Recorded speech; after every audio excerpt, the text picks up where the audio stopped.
గాక చేరువచ్చిన ప్రతి ఒక్కరికి ప్రభువైన యేసుక్రీస్తు నామమున వందనాలు.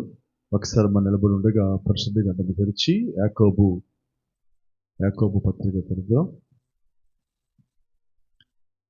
యాకోబు పత్రిక 23వ వచనం నుంచి కొద్ది వచనాలు చదువుకుందాం. ఎవడైనను వాక్యము వినువాడై ఉండి దాని ప్రకారము ప్రవర్తింపని వాడైతే వాడు అద్దములో తన సహజ ముఖమును చూచుకొని మనుషుని పోలి ఉన్నాడు. వాడు తన్ను చూచుకొని అవతలికి పోయి తానెట్టివాడో వెంటనే మర్చిపోవును కదా.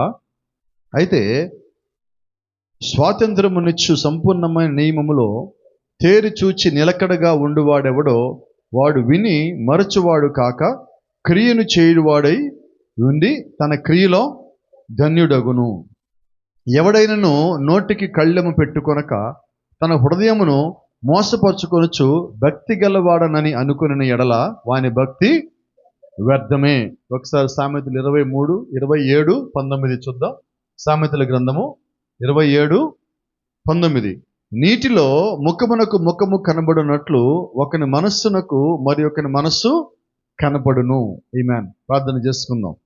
జీవము గల దేవా, జీవాధిపతి నాయన, ఈ యొక్క ఉదయకాల సమయం మరొకసారి నీ యొక్క వాక్యాన్ని మేమందరం సమీపిస్తూ ఉండగా నీ యొక్క వాక్యాన్ని మేము గ్రహించడానికి కావాల్సిన ఆత్మని ప్రభా మీరు మాకు దయచేయండి.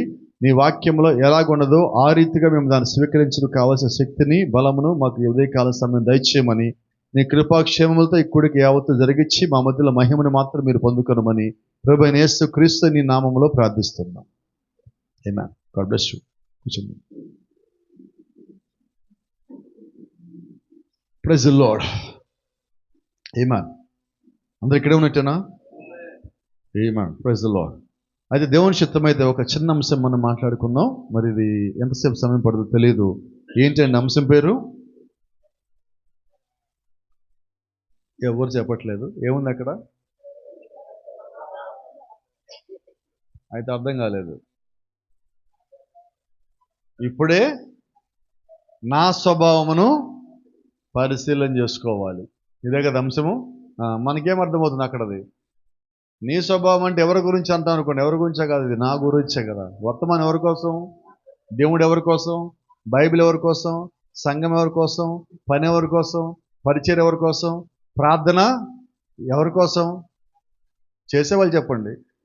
అందరూ వద్దు, చేసేవాళ్ళు చెప్పండి. Praise the Lord. దేవుని నామానికి మహిమ కలుగును గాక. ఎందుకంటే దేవుని యొక్క వాక్యం సెలవిస్తా ఉన్నది, దేవుడికి అన్నిటికన్నా ప్రాముఖ్యమైన స్వభావము. ప్రభువైన యేసుక్రీస్తు భూమి మీదకి వచ్చిందే మన స్వభావం మార్చడానికి. నీ స్వభావం భూ సంబంధమైనది కాదు, నీ స్వభావము పర సంబంధమైన చెప్పడానికి దేవుడి కిందకి దిగి వచ్చాడు. కాబట్టి అటువంటి స్వభావం అనేది ఈరోజు చాలా ప్రాముఖ్యమైనది. ఈరోజు దేవుడు మనకిచ్చే స్వభావం ఏంటంటే ఒకటే స్వభావం, గొర్రె పిల్ల వంటి స్వభావం. ఎటువంటి స్వభావంలోకి మనం మారాలని దేవుడు ఆశపడ్డాడంటే ఆయన యొక్క స్వభావము, అనగా గొర్రెపిల్ల యొక్క స్వభావం. ఏంటి గొర్రెపిల్ల అంటే? గొర్రెపిల్లకి సొంతగా ఏదన్నా చేసే శక్తి లేదు. గొర్రెపిల్ల ఎప్పుడు గొర్రె కాపరిని అనుకుంటుంది. మన గొర్రెల కాపరి ఎవరు? ఏమో చాలా మంది నోరు తేలా అయిపోతారు. తెచ్చిన వాళ్ళకి చెప్పండి, మిగతా వాళ్ళు వద్దులే కానీ. నోరు తెచ్చిన వాళ్ళు ఎవరు మన గొర్రెల కాపరి?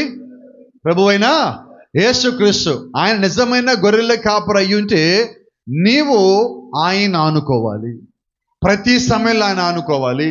అది కష్టమా, సంతోషమా, ఆనందమా, బాధ, దుఃఖమా, ఏడ్పా, కన్నీరా, ఆర్థికపరమైన బాధ, శరీర సంబంధమైన బాధ, వేదన, నింద, నేను తోసేశారా, పడేశారా, ఆత్మ సంబంధంగా, శరీర సంబంధంగా అన్ని పక్కన పెడితే సమయం ఏదైనప్పటికీ, స్థితి ఏదైనప్పటికీ, పరిస్థితి ఏదైనప్పటికీ నిజమైన గొర్రె అయితే యేసుక్రీస్తుని ఆనుకోవాలి.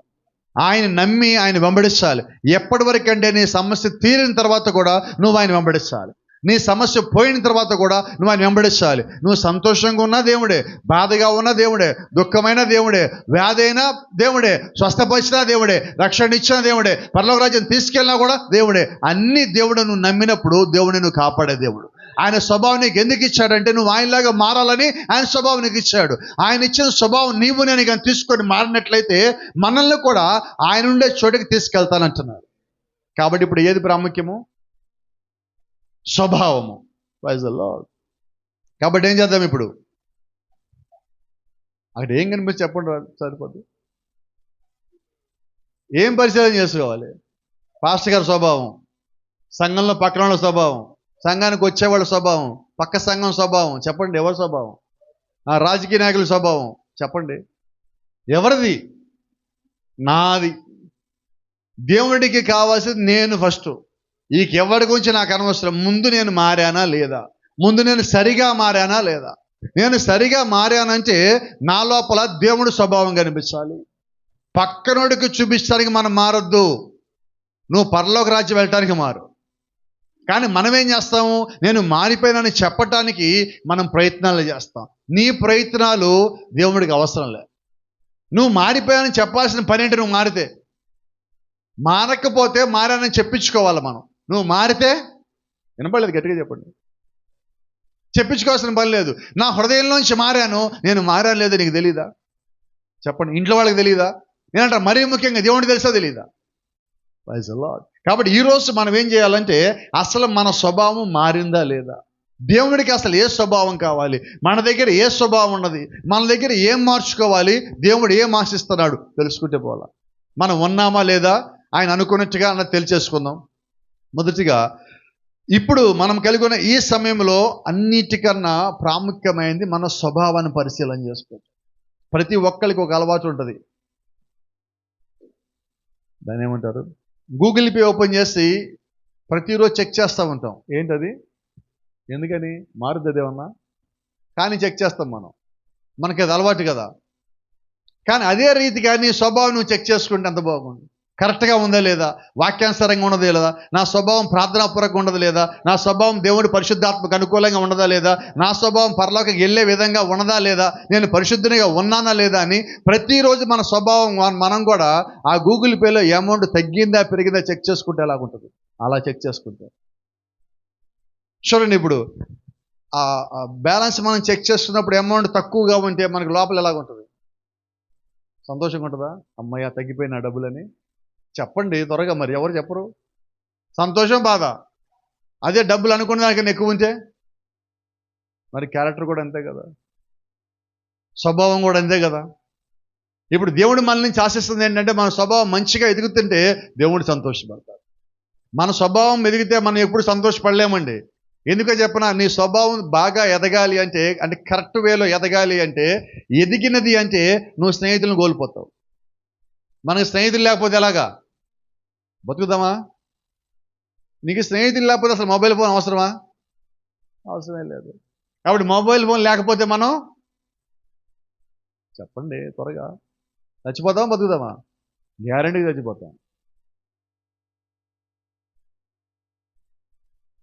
అయితే దేవుడు ఏమన్నాడంటే ఆయన నీకు ఇచ్చిన స్వభావం కలిగి లేకపోతే నశించిపోతావు అంటున్నాడు. కాబట్టి ఇప్పుడు మనకి మొబైల్ ఫోన్ ఇష్టమా, స్నేహితులు ఇష్టమా, స్వభావం ఇష్టమా అంటే ఇష్టం మాత్రం స్వభావమే, కానీ జీవించేది మాత్రం స్నేహితులతోనే, జీవించేది మాత్రము మొబైల్ ఫోన్తోనే. రోజుకి ఉదయం లేచిన దగ్గర నుంచి మన చేతుల్లో మొబైల్ ఎంతసేపు ఉంటుంది? కొంచెం త్వరగా చెప్పండి. ఎంతసేపు ఉంటుంది అంటున్నా చెప్పనా నేను? నువ్వు మెలకుగా ఉన్న దగ్గర నుంచి పడుకునేదాకా నీ దగ్గర ఉంటుంది. బైబిల్ ఎప్పుడు ఉంటుంది? కొద్దిమంది ఉన్నారు, మంచి భక్తి పరులు ఉన్నారు. వీళ్ళు ఎంత భక్తి పరులు అంటే పడుకునేటప్పుడు తల కింద బైబిల్ పెట్టుకుంటారు. ఎందుకు అమ్మా? ఏ కళ్ళు? మరి పగలంతా చేసిన పనులు రాత్రి కల్లోకి వస్తాయి. బైబిల్ పెట్టుకుంటే ఏమి పోవు, జీవిస్తే పోతాయి. మనకి జీవితం లేక బైబిల్ని దాన్ని ఒక బొమ్మలాగా చేసాం మనం. ఇప్పుడు అది బొమ్మ కాదండి, జీవం కలిగిన గ్రంథము. దాన్ని బొమ్మలాగా వాడు నీకు అవసరానికి తగినట్టుగా దాన్ని వాడుకోవద్దు. ప్రతిరోజు గ్రంథాన్ని పరిశుద్ధంగా వాడినప్పుడు దాని యొక్క ప్రభావం నీ జీవితంలో కనిపిస్తుంది, నీ మాటల్లో కనిపిస్తుంది, నీ క్రియల్లో కనిపిస్తుంది. ప్రతి దానిలో నీ లోపల దేవుడు యొక్క వాక్యము మహిమ గలదై ఉండాలా. ఎలా ఉండాలి? మహిమ గలదై ఉండాలా. అయితే నేనేమంటానంటే ఈ ఉదయకాల సమయంలో నీ క్యారెక్టర్ మంచిగా ఉన్నా చెడ్డగా ఉన్నా వాక్యంతో చెక్ చేసుకో. ఎలాగా? సరే, మనకి చెడ్డదంటే ఎంతమందికి ఇష్టం? చేతులు ఎత్తండి ఒకసారి. నాకు చెడు అంటే ఇష్టం అండి. సరే, ఇప్పుడు అవునగా తెలియజేసుకుందాం. నా దగ్గర మంచి స్వభావం ఉంది పాస్టర్ గారు వాళ్ళు చేయొద్దండి అంటే ఏమున్నట్టు? ఇప్పుడు మన దగ్గర నాకు చెడ్డదేదో చేయొద్దామంటే ఎవరెత్తలేదు. మన దగ్గర ఏ స్వభావం? ఒక మాట చెప్పు, రెండు ఉండలేవండి. చెడ్డదుంటే మంచిది కాదుగా. ఇప్పుడు మన దగ్గర ఒక బిందె ఉన్నది, బిందులో ఏ నీళ్ళు ఉంటాయి? ఉంటే మంచి, లేకపోతే చెడ్డయి. రెండు ఉండడానికి అవకాశం లేదు. యేసుక్రీస్తు చెప్పలేదు ఒకే గుంటలో నుంచి మంచినీరు చెడ్డ నీరు రాదంటున్నాడు. అలాగే ఒకే హృదయంలోంచి మంచి స్వభావము చెడ్డ స్వభావం రాదు, ఏదో ఒకటే ఉండాలి. పుట్టినప్పుడు మనకి మంచి స్వభావం ఉన్నది, పెరిగిన తర్వాత ఆ స్వభావం చెడిపోయింది. నువ్వు ఎందుకు తిరిగి జన్మించాలంటే స్వభావం మార్చుకోవటానికి. ఎందుకు బాప్తిజము? బాప్తిజం తీసుకోవాలంటే మొట్టమొదటి ఏం కావాలి? కొత్త మాటలు చెప్తున్నారు మాస్టర్ ఇలాంటివన్నీ. ఏం కావాలి? మారు మనసు అంటే ఏంటి? చెడ్డ స్వభావాన్ని, చెడ్డ మనసుని, చెడ్డ ఆలోచనల్ని, చెడ్డ క్రియలని వదిలేస్తాను ప్రభువా, నేను మంచోడిగా ఉంటా, వాక్యానుసారంగా ఉంటా, ప్రార్థనలో ఉంటా, నేను నమ్ముతా, నేను వెంబడిస్తే రాజ్యానికి వస్తా, అన్నిటిని వదిలిపెట్టేస్తా అని మనం ఇచ్చే మాట పేరే బాప్తిజము. అది ఒప్పుకున్నాక క్రియారూపంలో తీసుకునేది నీటి బాప్తిజము. ఇప్పుడు దేవుడికి కావాల్సింది నువ్వు ఒప్పుకోవటం కాదు, దాని నుంచి పక్కగా తప్పుకోవటం. దేవుడు మన నుంచి ఆశిస్తున్నది ఏంటంటే నువ్వు పూర్తిగా మారటము. అయితే మనం ఏం చేస్తామంటే మాటలు చెప్పటంలో మారాం. నెక్స్ట్ ఏం కావాలి? ఇక్కడ దాగిపోతే పని లేదు, ఉపయోగమే లేదు. ఏం కావాలి ఇప్పుడు? నాకు మంచి స్నేహితుడు ఉన్నాడు, MA gold medal, BA gold medal పిల్లోడు, చాలా మంచి వ్యక్తి. అతను ఒక రోజు పొద్దున్నే ఏదో ఆర్థిక ఇబ్బంది ఉందంటే ఇంటికి వెళ్ళాము. టిఫిన్ తీసుకెళ్తామని అన్నాడు. పద వెళ్దామన్నా. దగ్గర రాగానే మనిషి నోరంటే ఒక వాసన వస్తుంది. తాగావని అడిగా. తెచ్చి మానేసా అన్నాడు. ఎప్పటి నుంచి అన్నా? రాత్రి నుంచి అన్నాడు. ఏంటది? ఎప్పుడు మానేశాడంట?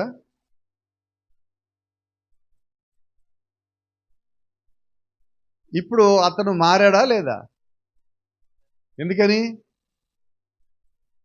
రాత్రి చేసేసి పొద్దునికి నేను రాగానే నాతో పాటు తీసుకెళ్ళలేమో, అతనికి కావాల్సిన సహాయం నా దగ్గర అందదేమో అని ఏమంటున్నాడు? నేను మారిపోయాను అంటున్నాడు. ఇప్పుడు ఏంటంటున్నా, నువ్వు మారితే నీ దగ్గర స్వభావం ఎలాగుంటుంది? అర్థమవుతున్నాయా? అంటే అవసరానికి అనుగుణంగా నువ్వు మారద్దు. నువ్వు మారితే పూర్తిగా మారు. అది శాశ్వతమైన మార్పు. అది తప్పో ఒప్పో ముందైతే చెక్ చేసుకో. నేను మారాను లేదా చెక్ చేసింది కాదను నేను. అయితే నువ్వు నిజంగా మారినప్పుడు అది దేవుడికి అవసరం. Man, why is our character is so important as a Christian youth. ఈరోజు క్రైస్తవుల్లో ఉన్న యవ్వనస్తులందరికీ స్వభావం అనే దాని గురించి ఇప్పటికి చాలామందికి తెలియదు. అసలు క్యారెక్టర్ అనేది దేవుడికి ఎంత ఇంపార్టెంటో తెలియటల్లా. దేవుడు మన విషయంలో ఏదైనా లెక్కలోకి తీసుకోవాలంటే మొట్టమొదటిగా లెక్కలోకి తీసుకునేది మనకు స్వభావం. పరలోక రాజ్యానికి మొదటి మెట్టు స్వభావం. మన స్వభావం మారకుండా దేవుడు మనల్ని అంగీకరించడు. కాబట్టి స్వభావం అనేది అన్నిటికన్నా ప్రాముఖ్యమైనది, అత్యంత ప్రాముఖ్యమైనది ప్రభావం. స్వభావం. ఎందుకని ఈ స్వభావం గురించి మాట్లాడతామంటే, నువ్వు పరలోక రాజ్యం వెళ్ళటానికి నీ జీవితంలో ఎక్కువ ప్రభావం చూపించేదే స్వభావం. ఇది మారకుండా నువ్వు దేవుని రాజ్యాన్ని చేరలేవు.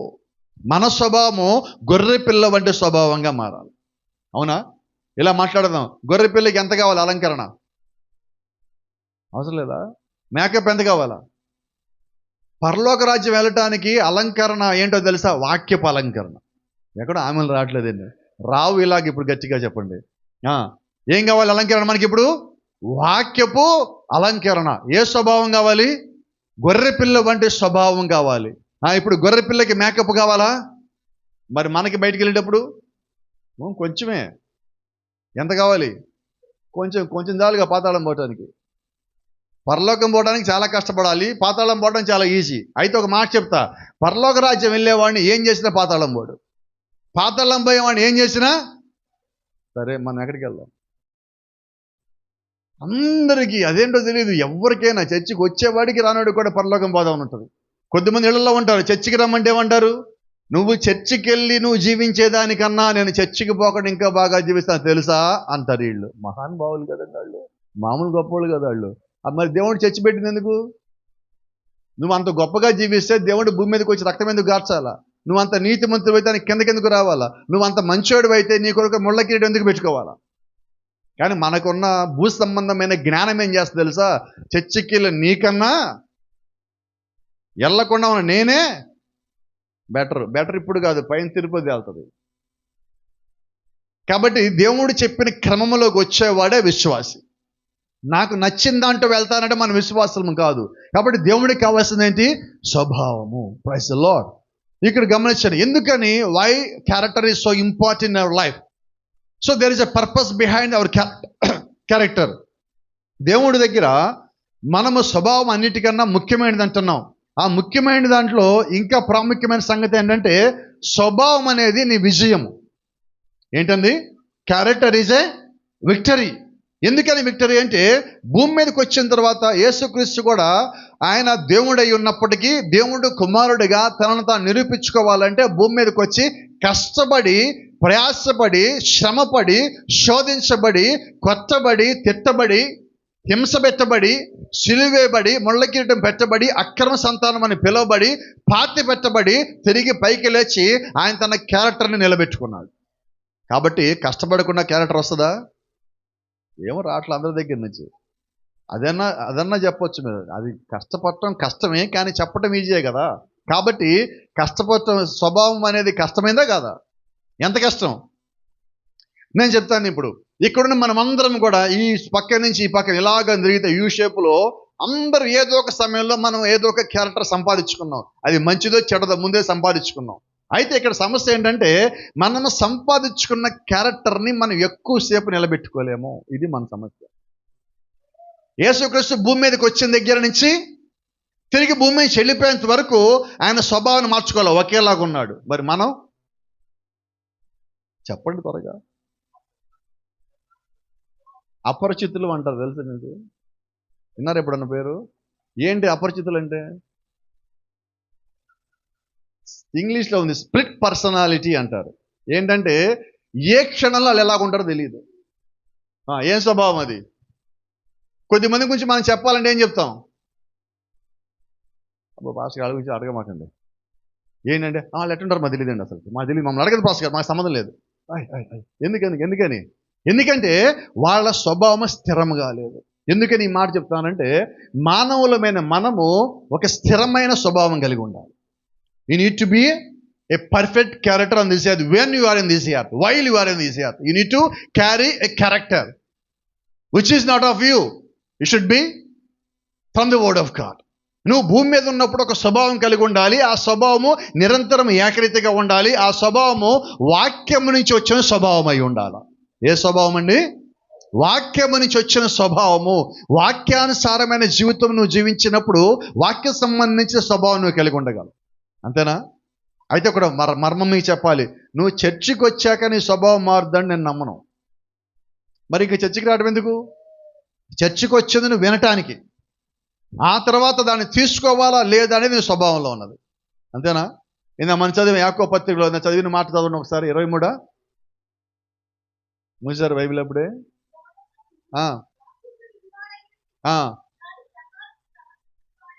అంటే ఏంటండి? ఇప్పుడు చర్చికి వచ్చాము దేనికి? వాక్యం వినటానికి. విన్నాక ప్రవర్తించకపోతే స్వభావం అంటే ప్రవర్తనే కదా. మరి ఇప్పుడు ప్రవర్తన ఎలాగున్నది? వాక్యం విన్నాము, దానికి అనుగుణంగా లేదు. ఇప్పుడు మన ప్రవర్తన ఏంటి? వాక్యానుసారమైన ప్రవర్తన కాదా? కాదు. మరి అవునంటే ఎలాగా? నువ్వు దాని ప్రకారం ఉంటే. మరి ఈరోజు దేవుడు మన నుంచి ఆశిస్తుంది కూడా అదే. నువ్వు వాక్యానుసారంగా ఉండాలంటే కష్టపడాలా లేదా? ఎంత ఆశ్చర్యమైన కష్టం.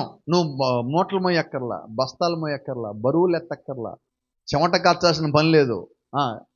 ఎట్లాగా? దేవుడు వద్దు అన్నది వదిలేయి, దేవుడు చేయమని చేసే. ఇదే దేవుడి స్వభావం పొందుకోవటానికి. ఎంత ఈజీగా ఉండదు. అట్లా చెప్పేశారండి, అంతే కదా. కానీ మనం ఏం చేసామంటే బరువులని నెత్తి మీదకి ఎత్తేసుకున్నాం కదా. ఇప్పటికే అవి దించడం కష్టమవుతున్నది.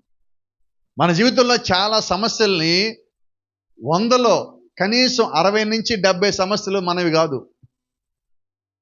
కానీ మనం నెత్తి మీద పెట్టుకొని మనమే మోస్తా. వాస్తవంగా ఆ సమస్యలు మన దగ్గర రావాలనుకోవాలి, అవి పక్కదారులు వెళ్ళిపోతున్నాయి. అటు కలెక్టర్ ఆఫీస్ రోడ్లోంచో అటు పక్కన 7 ఎకరాల మేడ్లోంచి వెళ్ళిపోతున్నాయి. అయితే మనం ఏం చేసాం? అరే అలా పోతే ఎలాగా? నా జీవితం ఏమైపోవాలా? నాకు ఆలోచన లేకపోతే ఏమైపోవాలా? బీపీ రాకుండా ఎలాగా? టెన్షన్ లేకుండా ఎలాగా? నా జీవితంలో గందరగోళం ఆందోళన లేకపోతే ఎలాగా అని చెప్పి మనం ఏం చేస్తామంటే వాటికి ఆహ్వానించి అవి రాకపోతే మనం గొలుసులు తాళ్ళు కట్టుకొని సమస్యలు వచ్చి మన ఎత్తి మీద పెట్టుకుంటాం. చాలాసార్లు మనకున్న అలవాట్లు ఇవి. అంతేనే కదా? అయితే దేవుడు ఏమన్నాడంటే మీ సమస్యలు తెచ్చి నా దగ్గర పడేయండి అంటున్నాడు. అయితే మనం ఏం చేస్తున్నాం? ఆయన దగ్గర తీసుకుపోక మనకు ఒక స్వభావం ఉందండి, కోప్పడకండి కొద్దిమంది నా మీద. మనం చాలాసార్లు మనల్ని హీరోలు అనుకుంటాం. మా కోప్పడు మాకండి. స్త్రీల్లో కూడా కొద్దిమంది మనం ఏమనుకుంటామంటే అందరూ నన్ను మెచ్చుకోవాలా, అందరు నన్ను నువ్వు ఎలా చేసావు, ఎంత కష్టపడ్డావు అనిపించుకోవడం కోసం కొన్ని ఎత్తి మీద పెట్టుకుంటాం. కోప్పడం అక్కడ పార్శ్రమాలు చూసుంటారు వీళ్ళు, ఆ సుహాసిని సావిత్రి వాళ్ళని చూసుంటారు. మేము కూడా అలాగైపోదాం, మమ్మల్ని అలాగనుకుంటారు. ఎవరు అనుకోరు. మిమ్మల్ని గురించి కష్టపడ్డాడు ఎవరో మీకు అర్థమైతే మీరు మీ స్వభావం కొరకు ఫస్ట్ కష్టపడతారు. ఎవరో మెచ్చుకోవాలని ఏది చెయ్యొద్దు, పాడైపోతాం, నాశనం అయిపోతాం, మనం ఉన్న స్థితి కన్నా ఇంకా కిందకి పోతాం. లేనిపోని బాధలు, నరకాలు, టెన్షన్లు అనుభవించాలా? దానికన్నా నువ్వు ఏం మొయ్యగలవో, ఎంత మొయ్యగలవో దేవుణ్ణి అడిగి అంతే మొయ్యి. ఎంత బాగుంటుంది. మనకన్నా ఎక్కువ మోసేస్తాం మనం. ఆ మోసేయటంలోనే మనకు వచ్చే సమస్యలన్నీ. వాక్యం ఎంత మోయముందో అంత మోస్తే బాగుంది కదా. దేవుడు ఎంత చేయమన్నాడు అంత చేస్తే మనకు మేలు కదా. మిగతా పనులన్నీ పక్కన పెట్టి దేవుడి పనులు మనం కూడా భాగమైతే మేలు కదా. Praise the Lord. చూడండి, character simply is never made without suffering. స్వభావం అనేది, నీ ప్రవర్తన అనేది, నీ విజయం అనేది నువ్వేమీ కష్టపడకుండా రాదు, నువ్వు ఏమి వదిలిపెట్టకుండా రాదు. ఈ భూమి మీదకి యేసుక్రీస్తు వచ్చినప్పుడు ఆయన మానవుడిగా ఉన్నాడు. 30 సంవత్సరాలు ఆయన మానవుడిగా జీవించాడు. ఆ జీవించిన 30 సంవత్సరాల జీవితంలో ఆయన అందరిలాగా అన్నిటినీ తీసుకోలేడా? తీసుకోగలడు. తీసుకున్నాడా? తీసుకోవాలా? విడిచిపెట్టాడు. కారణం ఏంటంటే ఆయన ఎవరో ఆయనకి తెలుసు. ఈ ఉదయం అడగని అదే ప్రశ్న నేను కూడా, మీరెవరు? రామపత్రి రాశారుగా భాస్కర్ మా గురించి అంటారు. ఏం రాసి ఉన్నది? రామపత్రికి 8వ అధ్యాయం గుర్తు రావట్లేదు మనకి, అక్కడ మాట గుర్తు రావట్లేదు మనకి. ఎందరైతే దేవుని ఆత్మచేత నడిపించబడతారో వారందరూ, అదిగో మా గురించి చెప్పారు కదా, కరెక్టే. పైన కూడా ఒక మాట ఉంది కదా, ఎందరైతే దేవుడు యొక్క ఆత్మచేత నడిపించబడతారో వారందరూ. మరి మనం నడిపించబడే ఆత్మ ఏంటి? మనం నడిపించే ఆత్మ ఏంటి? వాక్యానుసారమైన ఆత్మ. నువ్వు ఇప్పటికే స్వభావం మార్చుకొని గొర్రెపిల్ల స్వభావం పొందుకున్నావని. వాక్యానుసారం కానిదా నువ్వు దేని కింద ఉన్నావో తెలుస్తున్నది. అవునా? కాబట్టి నువ్వు విజయం సాధించాలంటే, స్వభావం మార్చుకోవాలంటే నీ జీవితము కేవలము పరిశుద్ధ వాక్యం ప్రకారంగానే ఉండాలి. ఇప్పుడు మాట్లాడుకుందాం. కొన్ని ఉన్నాయి, ఇది వాక్యము లాగే ఉంటుంది కానీ వాక్యం కాదు. ఏంటది? చెప్పండి త్వరగా. రాసేదే ఉంది కదా మీ ముందు. ఓకే, మీరు ఇంగ్లీష్ మీడియం కాదు, ఆగండి ఇప్పుడు చెప్పండి. తెలుగు రాస్తే చెప్పడానికి ఇంగ్లీష్లో చెప్తారు కదా అని. ఏ స్వభావం ఇప్పుడు? అపవాది స్వభావ లక్షణాలు ఏంటంటే power apart from character is satanic. స్వభావం లేదు, శక్తి ఉన్నది. ఇది అపవాది ఒక గుణం. వాడి దగ్గర మంచి క్యారెక్టర్ లేదు కానీ బలం ఉన్నది. ఇప్పుడు వాడెవడు? అపవాది. అలాగే ఇక్కడున్న మనలో కూడా ఎవరైనా దేవుని యొక్క స్వభావం లేకుండా అధికారం కానీ, బలం కానీ, శక్తి కానీ, జ్ఞానం కానీ ఏది ఉన్నప్పటికి కూడా నేనంటాను అది దేవునిది కాదు. మరి ఎవరిది? దేవుడు మనల్ని పుట్టించినప్పుడు ఆదికాండం 1వ అధ్యాయంలో ఆయన చెప్పిన మాట ఏంటంటే మనల్ని ఏలమని పుట్టించాను అన్నాడు. You was Born to rule. నువ్వు పుట్టింది పరిపాలించడానికి. డొమైన్ ఓవర్ ఎవ్రీ క్రీచర్, ప్రతి ఒక్క జీవిని ఏలుడి అన్నాడు దేవుడు ఆదికాండం 1వ అధ్యాయంలో మనం సృష్టించినప్పుడు. అయితే ఇక్కడ చూడండి, వర్తమానం అంటుంది but power with character is fit to rule. అధికారం ఉండాలి, క్యారెక్టర్ కూడా ఉండాలి. రెండు ఉంటేనే నువ్వు పరిపాలించడానికి అర్హత పొందుకున్నావు అంటున్నాడు. అంటే ఇప్పుడు దేవుడికి ఏం కావాలి? వినబడలా? క్యారెక్టర్ కావాలి. నీకు క్యారెక్టర్ ఉంటే ఆయన నీకు అధికారం ఇస్తున్నాడు. అయితే గమనించండి, అపవాది ఎక్కడి నుంచి వచ్చాడు? ఏదో ఒకటని చెప్పాలి కదా ఈ పూట మీరు. ఎక్కడి నుంచి వచ్చాడు? సరే, అపవాదికి ఫస్ట్ పేరేంటి? లూసిఫర్. ఏం పేరు ఆయన పేరు? లూసిఫర్. ఆయన పేరు ఎక్కడ? పరలోకంలో ఉండగా. లూసిఫర్ కిందకు వచ్చాక వాడి పేరేంటి? అదే సంగతి. అంటే క్యారెక్టర్ నుంచి పడిపోతే వాళ్ళు ఎవరు? దేవుని స్వభావం నుంచి పడిపోతే వాళ్ళు ఎవరు? వాక్యం నుంచి తొలగిపోతే ఎవరు? అంతేనా? దేవుని చిత్తం నుంచి తొలగిపోతే ఎవరు? అర్థమవుతుందా? ఒకప్పుడు వాడి పేరు దేవుని యొక్క దూత, కానీ ఇప్పుడు అపవాది. కారణం ఏంటి? రూపం మారిందా? ఏం మారలా. కానీ ఏం మారింది? స్వభావం మారింది. ఇప్పుడు మనము కూడా అంతే. నీవు కానీ నిజం కానీ స్వభావం మారితే రూపంలో ఏం మార్పులు రావు, లోపల మార్పులు వస్తాయి. కాబట్టి స్వభావం అనేది బయట కనిపించేది కాదు, లోపల మారేది. కాబట్టి లోపల మారేది దేవుడికి ముందుగా తెలుస్తుంది. నీకు తెలియటానికన్నా ముందుగా నువ్వు మారావన్న సంగతి తెలిసింది ఒక్కరికే, అది ప్రభు అయిన యేసుక్రీస్తుకి. దేవుని నామానికి మహిమ కలుగును గాక. గమనించండి, లూసిఫర్ బికెమ్ సాతాన్. అపవాదిగా వాడు, లూసిఫర్గా ఉన్నవాడు అపవాదిగా ఎందుకు మారాడంటే, లూసిఫర్గా ఉండాల్సింది అపవాదిగా ఎందుకు మారాడంటే, దేవుని సింహాసనం కన్నా వాడి సింహాసనాన్ని ఎక్కించుకుందాం అనుకున్నప్పుడు, ఎక్కువ చేసుకుందాం అనుకున్నప్పుడు దేవుని వాడిని కింద పడేశాడని. కారణం ఏంటంటే, దేవుని కన్నా ఎవరైనా కానీ వాడిని కానీ హెచ్చించుకున్నట్లయితే దేవుడిని వారిని పడగొడతాడు. అర్థమవుతుందా?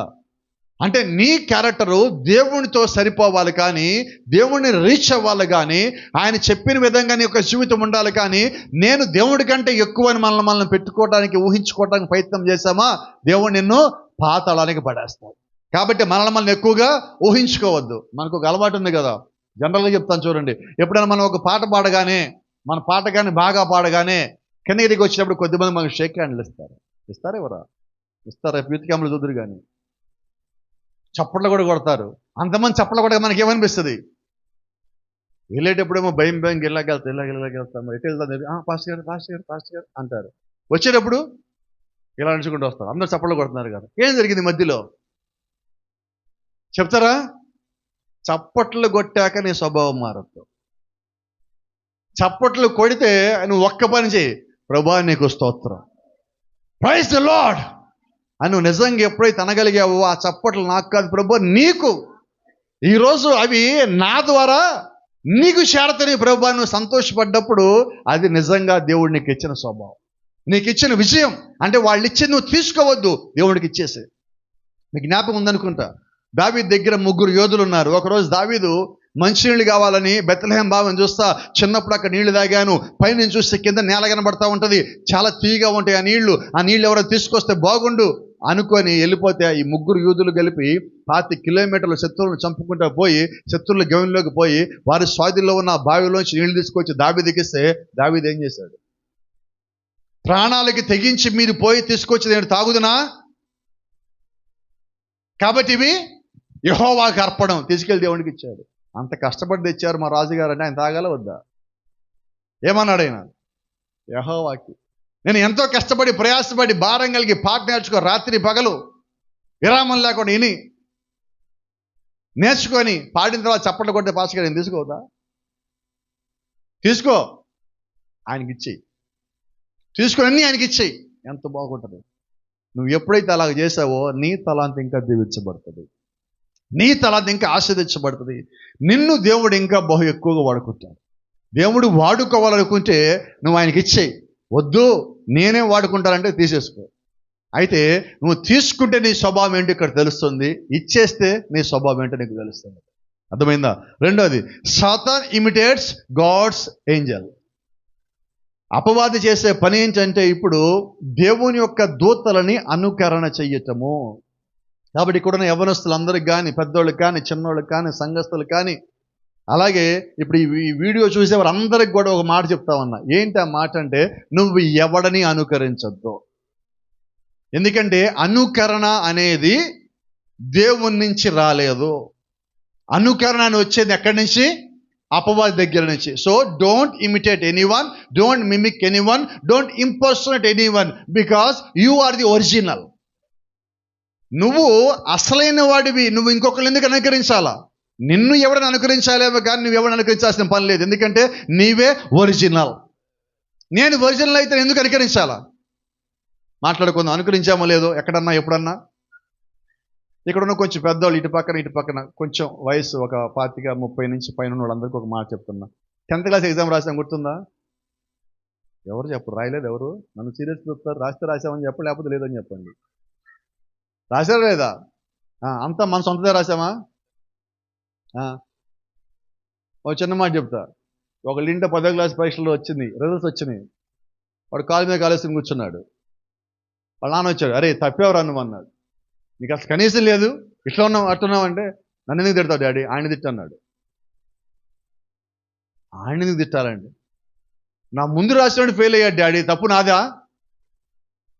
ఆడు ఫెయిల్ అయ్యాడు అంటే వెంట తప్పింది నువ్వు కదా అంటే, ఆడు ఏం రాశాడు నేను అదే రాశాడు డాడీ. కాబట్టి తప్పేవాడిది ఆడిదే కదా తప్పు. అయితే నేనేమంటానంటే, ఇప్పుడు నీ అంతా నువ్వు చదువుకొని రాస్తే నువ్వు పాస్ అయ్యేవాడివేమో. అప్పుడు ఇప్పుడు ఏం చేసాం మనం? అక్కడ కాపీ కొట్టాం. క్యారెక్టర్ కూడా అంతే. క్యారెక్టర్ కూడా అంతే. మనకు ఒక అలవాటు ఉంది, పక్కన వాళ్ళు ఒక చీర కొంటే, అమ్మ చెప్పండి ఏ షాప్లో కొన్నావు, ఎంతకు కొన్నావు, ఆఫరా, బై వన్నా గెట్ వన్నా, ఎంత? మనం కూడా ఎలా అదే కట్టాలా. వాళ్ళకి కడితేనేమో బాగుంది, మనకు కడితేనేమో చెప్పండి అమ్మా, నాతో చెప్పించాలని కాకపోతే మీరు చెప్తే త్వరగా వెళ్ళిపోతాను కదా. పురుషులకు కూడా ఒక అలవాటు ఉంది, బయట వెళ్ళగానే పోస్టర్ మీద బయట బొమ్మ చూస్తారు, షాప్ బయట. ఆ బొమ్మ చూడగానే ఎలాగుంటుంది? భలే ఉంటుంది అంటాం, కొంటాం. కొన్నాక బట్టలు వేసుకుని అద్దంలో చూస్తుంది, అసలు ఆ బొమ్మకి మనకి మ్యాచింగ్ అవ్వదు. అవుతుందా? తెచ్చి షాప్ వాడు మోసం చేశాడు. షాప్ వాడు మోసం చేయలా, నిన్ను నువ్వు మోసం చేసుకున్నావు. ఎందుకంటే ఆ బొమ్మలాగా నువ్వు ఉండవు. బొమ్మ రంగు ఏంటి, మన రంగు ఏంటి చెప్పండి? కానీ మనం ఏమనుకుంటాం? అనుకరణ, వాళ్ళలాగా ఉండాలనుకుంటున్నాం. ఇది మన సమస్య. చూడండి, ఇంతకుముందు ఒక 25 ఏళ్ళ క్రితం, 20 ఏళ్ళ క్రితం కొద్దిమందికి అర్థమవుతుందని చెప్పేది, హెయిర్ కటింగ్ సెలూన్కి వెళ్ళేవాళ్ళు. అప్పుడు ఆ క్రాప్ కట్ చేశాను ఒక మాట అడిగేవాడు, ఎవరిలాగా చేయమంటావు అనేవాడు. మనం ఏమనేవాళ్ళం? ఆ షాపులో 4 బొమ్మలు ముందు ఉంటాయి, ఈ బొమ్మలాగా చేయి, ఈ బొమ్మలాగా చేయి అంటాం. ఇప్పుడు చెప్తా, ఇప్పుడు నేను వెళ్తే అడుగుతాడు, ఇప్పుడు నేను వెళ్తే నన్ను ఏ హీరోలాగా చేయమని అడుగుతాడు నన్ను. ఎందుకని? ఏం నవ్వుతున్నారు అందరూ? అంత సీరియస్గా నవ్వుతున్నారు ఏంటి అందరూ? గతంలో ఏం చేసేవాళ్ళం? వాళ్ళలాగా ఉండాలా, వీళ్ళలాగా ఉండాలా, అలాగుండాలా, అంతేనా కాదా? ఎవరు అసలు ఎవరు మాట్లాడరు ఎక్కడ ఉన్నవాళ్ళు? ఎలాగ ఉండాలి హెయిర్ స్టైల్స్ ఇస్తా చెప్తాడు. ఎట్లా ఉండాలి? ఆడలాగా ఉండాలి, వీళ్ళలాగా ఉండాలి. నాకు వీళ్ళని చూస్తే అదే గుర్తు వస్తుంది. ఒక అలవాటు ఉంటుంది అనమాట, మాటకు ముందు ఇట్టు ఉంటారు, ముందు కానీ వెనక్కి కానీ ఇట్లా ఇట్లా లాగుతూ ఉంటారు. నేను అనుకుంటాను, ప్రభా ఒక 20 ఏళ్ళు వస్తే వీళ్ళు ఏమవుతారు? దువ్వింతో వాడే అవసరం లేకుండా అవుతారు.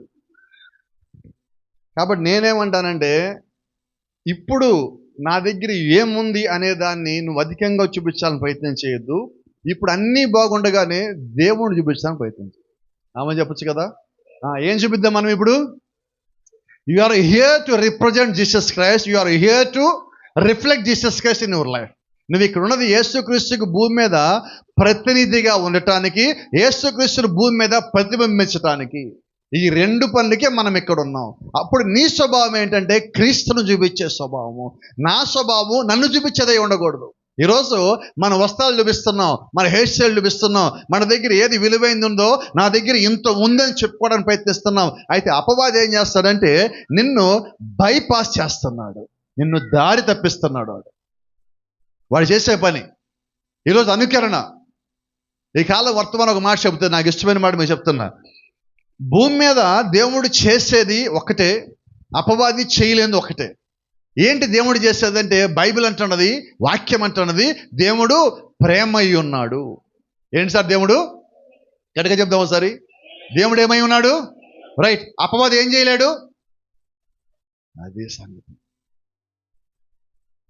ఎందుకంటే అనుకరణ చేసేవాడు ప్రేమించలేడు, ప్రేమించేవాడు అనుకరించలేడు. కాబట్టి నిన్ను ఎవరన్నా ప్రేమిస్తున్నామని చెప్పి ఆ ప్రేమ నిరూపించుకోవాలని ప్రయత్నం చేశాడు, అసలు నమ్మకం. ఎందుకంటే వాడు నిరూపించుకోవాలనుకుంటున్నాడా? వాడి దగ్గర లేదని ఉంటే నీకు అర్థమవుతుందిగా. ఈరోజు నువ్వు తెలుసుకోవాల్సిన సంగతి అది. నీవు గమనించాడు, ఈరోజు ఎక్కడా కూడా మనుషుల్ని వారిని వ్యక్తులుగా వారి స్వభావం చూసి ఇష్టపడితేనే అది ప్రేమ అంట. నేను అయితే మన స్వభావం చూసి ఇష్టపట్టల్లా, వెనకాల ఏముంది చూసి ఇష్టపడుతున్నాం. అంతేనా? కోపడకండి. పెళ్లి చేయాలంటే ఏం చూడాలా? గట్టిగా చెప్పండి. చూస్తాము స్వభావం, చూసాము స్వభావం. పోని కోపడకండి. ఎవరో సంగతి ఎందుకు? ఇక్కడున్న మనము ఎటువంటి వివాహాలు చేసుకున్నాం చెప్పండి? ఎంతమంది స్వభావాలు చూసి చేసుకున్నాం అన్నారు? అప్పుడంటే తెలియదు పాస్టర్ గారు, ఇంకో అవకాశం లేదు నీకు, ఇంకా ఆశగా చూస్తున్నారు. లేదండి అవకాశం మళ్ళీ చేసుకోవడానికి. ఎందుకంటే బైబిల్ చెప్తా ఉంది పైకి వెళ్ళా కూడా ఇళ్ళేనని. ఇంక లేదు కదా. ఎందుకని ఈ మాటలు చెప్పాల్సి వచ్చిందంటే, అపవాది అనుకరిస్తాడు. మనం అనుకరించే స్వభావం కలిగిన వాళ్ళము కాదు. కాబట్టి అనుకరణ మన దగ్గరికి రానివ్వద్దు. ఒకరు అనుకరించే స్వభావంగా మనం కలిగి ఉంటే మనము దేవుని పిల్లలం కాదు. నిజమేనా? తర్వాత Satan wants to destroy you. అపవాది ఏం చేస్తుంది? నాశనం చేస్తుంది. వాడి పేరే నాశన పుత్రుడు. యోధా పేరేంటి? సన్ ఆఫ్ పెర్డిషన్, అంటే నాశన పుత్రుడు. వాడు ఏం కోరుకుంటాడు? నాశనం కోరుకుంటాడు. ఏదన్నా కుటుంబం సంతోషంగా ఉంటే వాడికి ఎలాగుంటుంది? బాధ, ఇబ్బంది, కష్టము, శోధన. వాడికి ఇంట్లో అన్నం తిన్నా కూడా తిన్నట్టుగా ఉండదు. కారణం ఏంటి? ఈరోజు మనకు కూడా సమస్య చెప్పనా? నాకు లేదు అన్న బాధ లేదు, కానీ ఆడికి ఉంది. ఆడికి ఎందుకు ఉండాలా? ఇది సమస్య. నేను ఏమైపోయినా పర్లా, వాడు మాత్రం బాగుంటానికి లేదు. నాకు దక్కంది ఏముంటే స్లోగన్ ఏ నాటు వెనకాల రాచేయ. అదే వాస్తవంగా మీరు గమనించినట్లయితే ఈ స్వభావం అంతా కూడా దేవుడిది కాదు. దేవుడికి క్షమించే ఒక గుణం ఇచ్చాడు దేవుడు. ఈరోజు మనం అది కలిగి ఉన్నామా? ఎంత కలిగి ఉన్నాం? నిజం చెప్పుకున్నామా? నిజంగా మన దేవుడి గుణలక్షణం మనలో ఉంటే నాశనం చెయ్యము, వీలైతే కట్టడానికి, బాగు చేయడానికి ప్రయత్నించాలి. నాశనం చేయటం మన పని కాదు. ఒకటి నాశనం అవుతా ఉంటే ఆపటం మన పని. దేవుడు చెప్తున్నాడు, అపోస్తలుడైన పౌలులోంచి దేవుడు మాట్లాడితే ఇలాగంటున్నాడు, నశించిపోయేదాన్ని వెతికి రక్షించడానికి మనిషి కుమారుడు వచ్చాడు. అంటే పాడైపోయిన దాన్ని కాపాడటానికి దేవుడు వచ్చాడు. అవునా? లోకాసువార్త రాసిన మాట ప్రకారంగా. అయితే ఇప్పుడు నువ్వు అదే దేవుని కుమారుడు అయి ఉంటే ఇప్పుడు నువ్వేం చేస్తావు? నశించిపోయేదాన్ని కాపాడటం నీ పని, రక్షించడం నీ పని, దేవుళ్ళలో కొద్దిమంది తీసుకురావటం నీ పని. అయితే అపవాది పని ఏంటి? పాడు చేయటం. ఏం పాడు చేయాలి? దేవుని పిల్లలని సక్రమంగాను క్రమంగాను ఉన్నని పాడు చేయటం. దానిలో మొట్టమొదటి చెప్తా, కొంచెం ముందుకెళ్ళి తీసుకొస్తాను మీకు ఆ మాట కూడా చెప్తా. ఇక్కడ తర్వాత మాట చూద్దాం. సాతాన్స్ ఫేట్ ఈజ్ సీల్డ్. అపవాది యొక్క వాడి భవిష్యత్తు, వాడి ముగింపు నిర్ణయించబడింది, ముద్ర వేయబడింది. బైబిల్ చదివిన మీకు వాడికి చివరిలో ఏం జరుగుతుందో, వాడి గతి ఏంటో మీకు తెలుసు. కాబట్టి మనం వాళ్ళలాగా చేస్తే మంది అదే గతి. ఏ గతి? అదో గతి. ఆ గతికి రావద్దని దేవుడు మనల్ని ఏం చేశారంటే పరిశుద్ధాత్మను పంపించాడు, వాక్యం పంపించాడు. ఒకవేళ వాడిలాగా ఉంటే ఈ ఉదయమే నీ స్వభావం మార్చుకోవడానికి ఇప్పుడే నువ్వు ప్రయత్నం చేయి. రెండో సంగతి ఇది ముఖ్యమైనది, సాతాన్ కెన్ బి డిఫీటెడ్. అపవాది ఓడించబడతాడు. అయితే దేవుడు ఎన్నడూ ఓడిపోడు. దేవుడి పక్షాన ఉన్నవారు ఎన్నడూ ఓడిపోరు. ఎందుకంటే బైబిల్ అంటా ఉన్నది, లోకంలో ఉన్నవాడి కన్నా నీలో ఎవరున్నారు? నీలో ఉన్నది దేవుడై ఉండాలి. ఒకవేళ నీలో అపవాదు ఉంటే నువ్వు ఓడిపోతావు. దేవుడిగా నీలో ఉంటే నువ్వు ఎన్నడూ ఓడిపోవు, ఎన్నడూ పడిపోవు. బైబిల్ మొత్తంలో దేవుణ్ణి నమ్మి ఓడిపోయినోడు లేడు. బైబిల్ మొత్తంలో దేవుణ్ణి నమ్మి చెడిపోయినోడు లేడు. బైబిల్లో దేవుణ్ణి నమ్మి పాతాళానికి పోయినోడు లేడు. కారణం ఏంటంటే దేవుడు ఎన్నడూ ఓడిపోడు, దేవుడు ఎన్నడూ వెక్కిరింపబడడు. నిన్ను అలాగ ఉంచాడు దేవుడు. ఆయన ఒక మాట సెలవిచ్చాడు, నిన్ను ఎన్నడూ తోకగా ఉంచను కానీ ఎలాగా? అక్కడ తలగా ఉంచడం అంటే ఉద్దేశం అంటే తెలుసా? నీకు విజయాన్ని ఇస్తాను, నీకు నీ స్థానం ఇస్తాను, నిన్ను అన్నిటికన్నా పైన ఉంచుతాను. అనునామాల కన్నా పైనామం కలిగిన ఆయన అంటున్నాడు, నువ్వు నేను చెప్పినట్టుగా ఉంటే నేనున్న చోట నిన్ను కూడా ఉంచుతా, అందరికన్నా పైన ఉంచుతా. నీ స్థితి, నీ స్థానం ఇక్కడ ఉంది అంటున్నాడు. ఈరోజు దేవుడు నిజంగా మనం వెంబడించినట్లయితే పడిపోయిన మానవ జాతిలో మనం ఉన్నప్పటికీ పడిపోయిన దేవుని ప్రజగా మనం ఉంటాం. చివరిది, facts about Satan from the Bible. నువ్వు బైబిల్ చదివితే వాడి గుణలక్షణాలు నీకు తెలుస్తాయి, వాడి క్యారెక్టర్ నీకు తెలుస్తుంది. ఏంటి వాడి స్వభావము? మొట్టమొదటిగా వాడు పైనుంచి పడిపోయిన స్వభావం కలిగి ఉన్నాడు. రెండోది అనుకరణ స్వభావం కలిగి ఉన్నాడు. మూడోది నాశనం చేసే స్వభావం కలిగి ఉన్నాడు. నాలుగవది వాడు పూర్తిగా వాడి యొక్క ముగింపు ఏంటన్నది వాడికి తెలుసు. వాడు ఓడిపోతాడు, ఇవన్నీ వాడికి తెలుసు, అయినా వాడు ప్రయత్నిస్తానే ఉంటాడు. అయితే గెలిచే మనం ఇంకెంత ప్రయత్నం చేయాలి? ఓడిపోయేవాడు అన్నిసార్లు ప్రయత్నిస్తే వాడికి ఓడిపోతామని తెలిసి అయినా నిన్ను పడగొట్టాలని చూస్తూ ఉంటాడు. నిన్ను కొద్దిసేపు బంధిస్తాడు, కొద్దిసేపు పడాస్తాడు, కొద్దిసేపు తొక్కిపడతాడు, కొద్దిసేపు నువ్వు ఎవరికి పనికిరాని విడగా చేయాలని ప్రయత్నిస్తాడు. అయితే అది కొద్దిసేపే. ఆ కొద్దిసేపులో నువ్వు ఇంకా బలంగా తయారవు. కొద్దిసేపులోనే బలమైన ప్రార్థన కలిగి ఉండు, బలమైన విశ్వాసం కలిగి ఉండు. నీ స్వభావం ఏంటో వాడికి ఒక్కసారి తెలియచేయి. విశ్వాసముతో, ప్రార్థనతో నువ్వు అలా కష్టపడి నీ యొక్క స్థితిని నువ్వు మార్చుకోవాల్సిందే. అది కొన్నిసార్లు మానవులైన మనం ఒక వయసు ఉన్నప్పుడు, ప్రత్యేకించి యవ్వన ప్రాయంలో ఉన్నప్పుడు మనం ఎవరన్నా మాట వింటామా? నిజం చెప్పండి. ఇప్పుడే ఏంటల్లా అప్పుడేమి ఉండేవాళ్ళం, అవునా? ఇక్కడ ఒక 2 ఉదాహరణలు మీకు చూపిస్తాను. శరీరపు శక్తి. అక్కడ మీరు గమనిస్తే బైబిల్లో వాళ్ళిద్దరు ఎవరు? కయీను. ఇప్పుడు హేబెలుకి శక్తి ఉందా లేదా? ఉంది. కయీనుకి ఉందా లేదా? ఇప్పుడు కయీను శక్తి ఏంటి? భూ సంబంధమైనది, శరీరపు శక్తి. ఇందా మనం మాట్లాడుకున్నాం. శక్తి ఉండి, అధికారం ఉండి, క్యారెక్టర్ లేకపోతే వాడు ఏటానికి పనికిరాడు. అంతేనా? రెండో చూద్దాం మనం. ఇక్కడ ఇటుపక్కన ఈయన ఎవరు? ఈయన మోషే గారు. ఈయనకి కూడా శక్తి ఉంది, బలం ఉంది, 40 ఏళ్ల వయసు కూడా వచ్చింది. రాజు తర్వాత రాజు, ఫరో తర్వాత ఫరో, యుద్ధ విద్యలు మొత్తం నేర్చుకున్నాడు, మార్షల్ ఆర్ట్స్ నేర్చుకున్నాడు, మంచి ఫైటర్, బాడీ అంతా బిల్డ్ చేసి 6 ప్యాక్తో నడుస్తున్నాడు. ఈయనకి ఒకరోజు కోపం వచ్చింది, నేను చెప్పింది వినవా అని చెప్పి కొట్టి చంపి పాతి పెట్టాడు. ఈయన దగ్గర బలం ఉన్నది, ఆయన దగ్గర బలం ఉంది. ఆయన ప్రార్థన చేసుకోవడానికి కొట్టి చంపాడు, ఈయనేమో నాకు వ్యతిరేకంగా ఉంటావని చెప్పి కొట్టి చంపాడు. ఇద్దరు కొట్టి చంపారు. అయితే తర్వాత ఈయనలో ఉన్న స్వభావం పోవటానికి దేవుడు 40 ఏళ్ళు ఈయన పరిగెత్తిచ్చాడు. ఎందుకంటే ఈయన దేవుడికి కావాలి. ఈయనకి అవకాశం ఇచ్చినట్లే దేవుడు ఆయనకి అవకాశం ఇచ్చాడు. ఎన్నాడా? నా తమ్ముడికి నేను కావాలి వాడినా అన్నాడు. ఈయనేం చేశాడు? ప్రభువా వాళ్ళని నమ్మరు అంటున్నాడు. ఈయన ఒప్పుకుంటున్నాడు, నేను తప్పు చేశా ఒప్పుకుంటున్నాడు. కయీను ఒప్పుకున్నాడా? ఈరోజు సంగతి కూడా అదే. అపవాది తప్పుని ఒప్పుకోడు.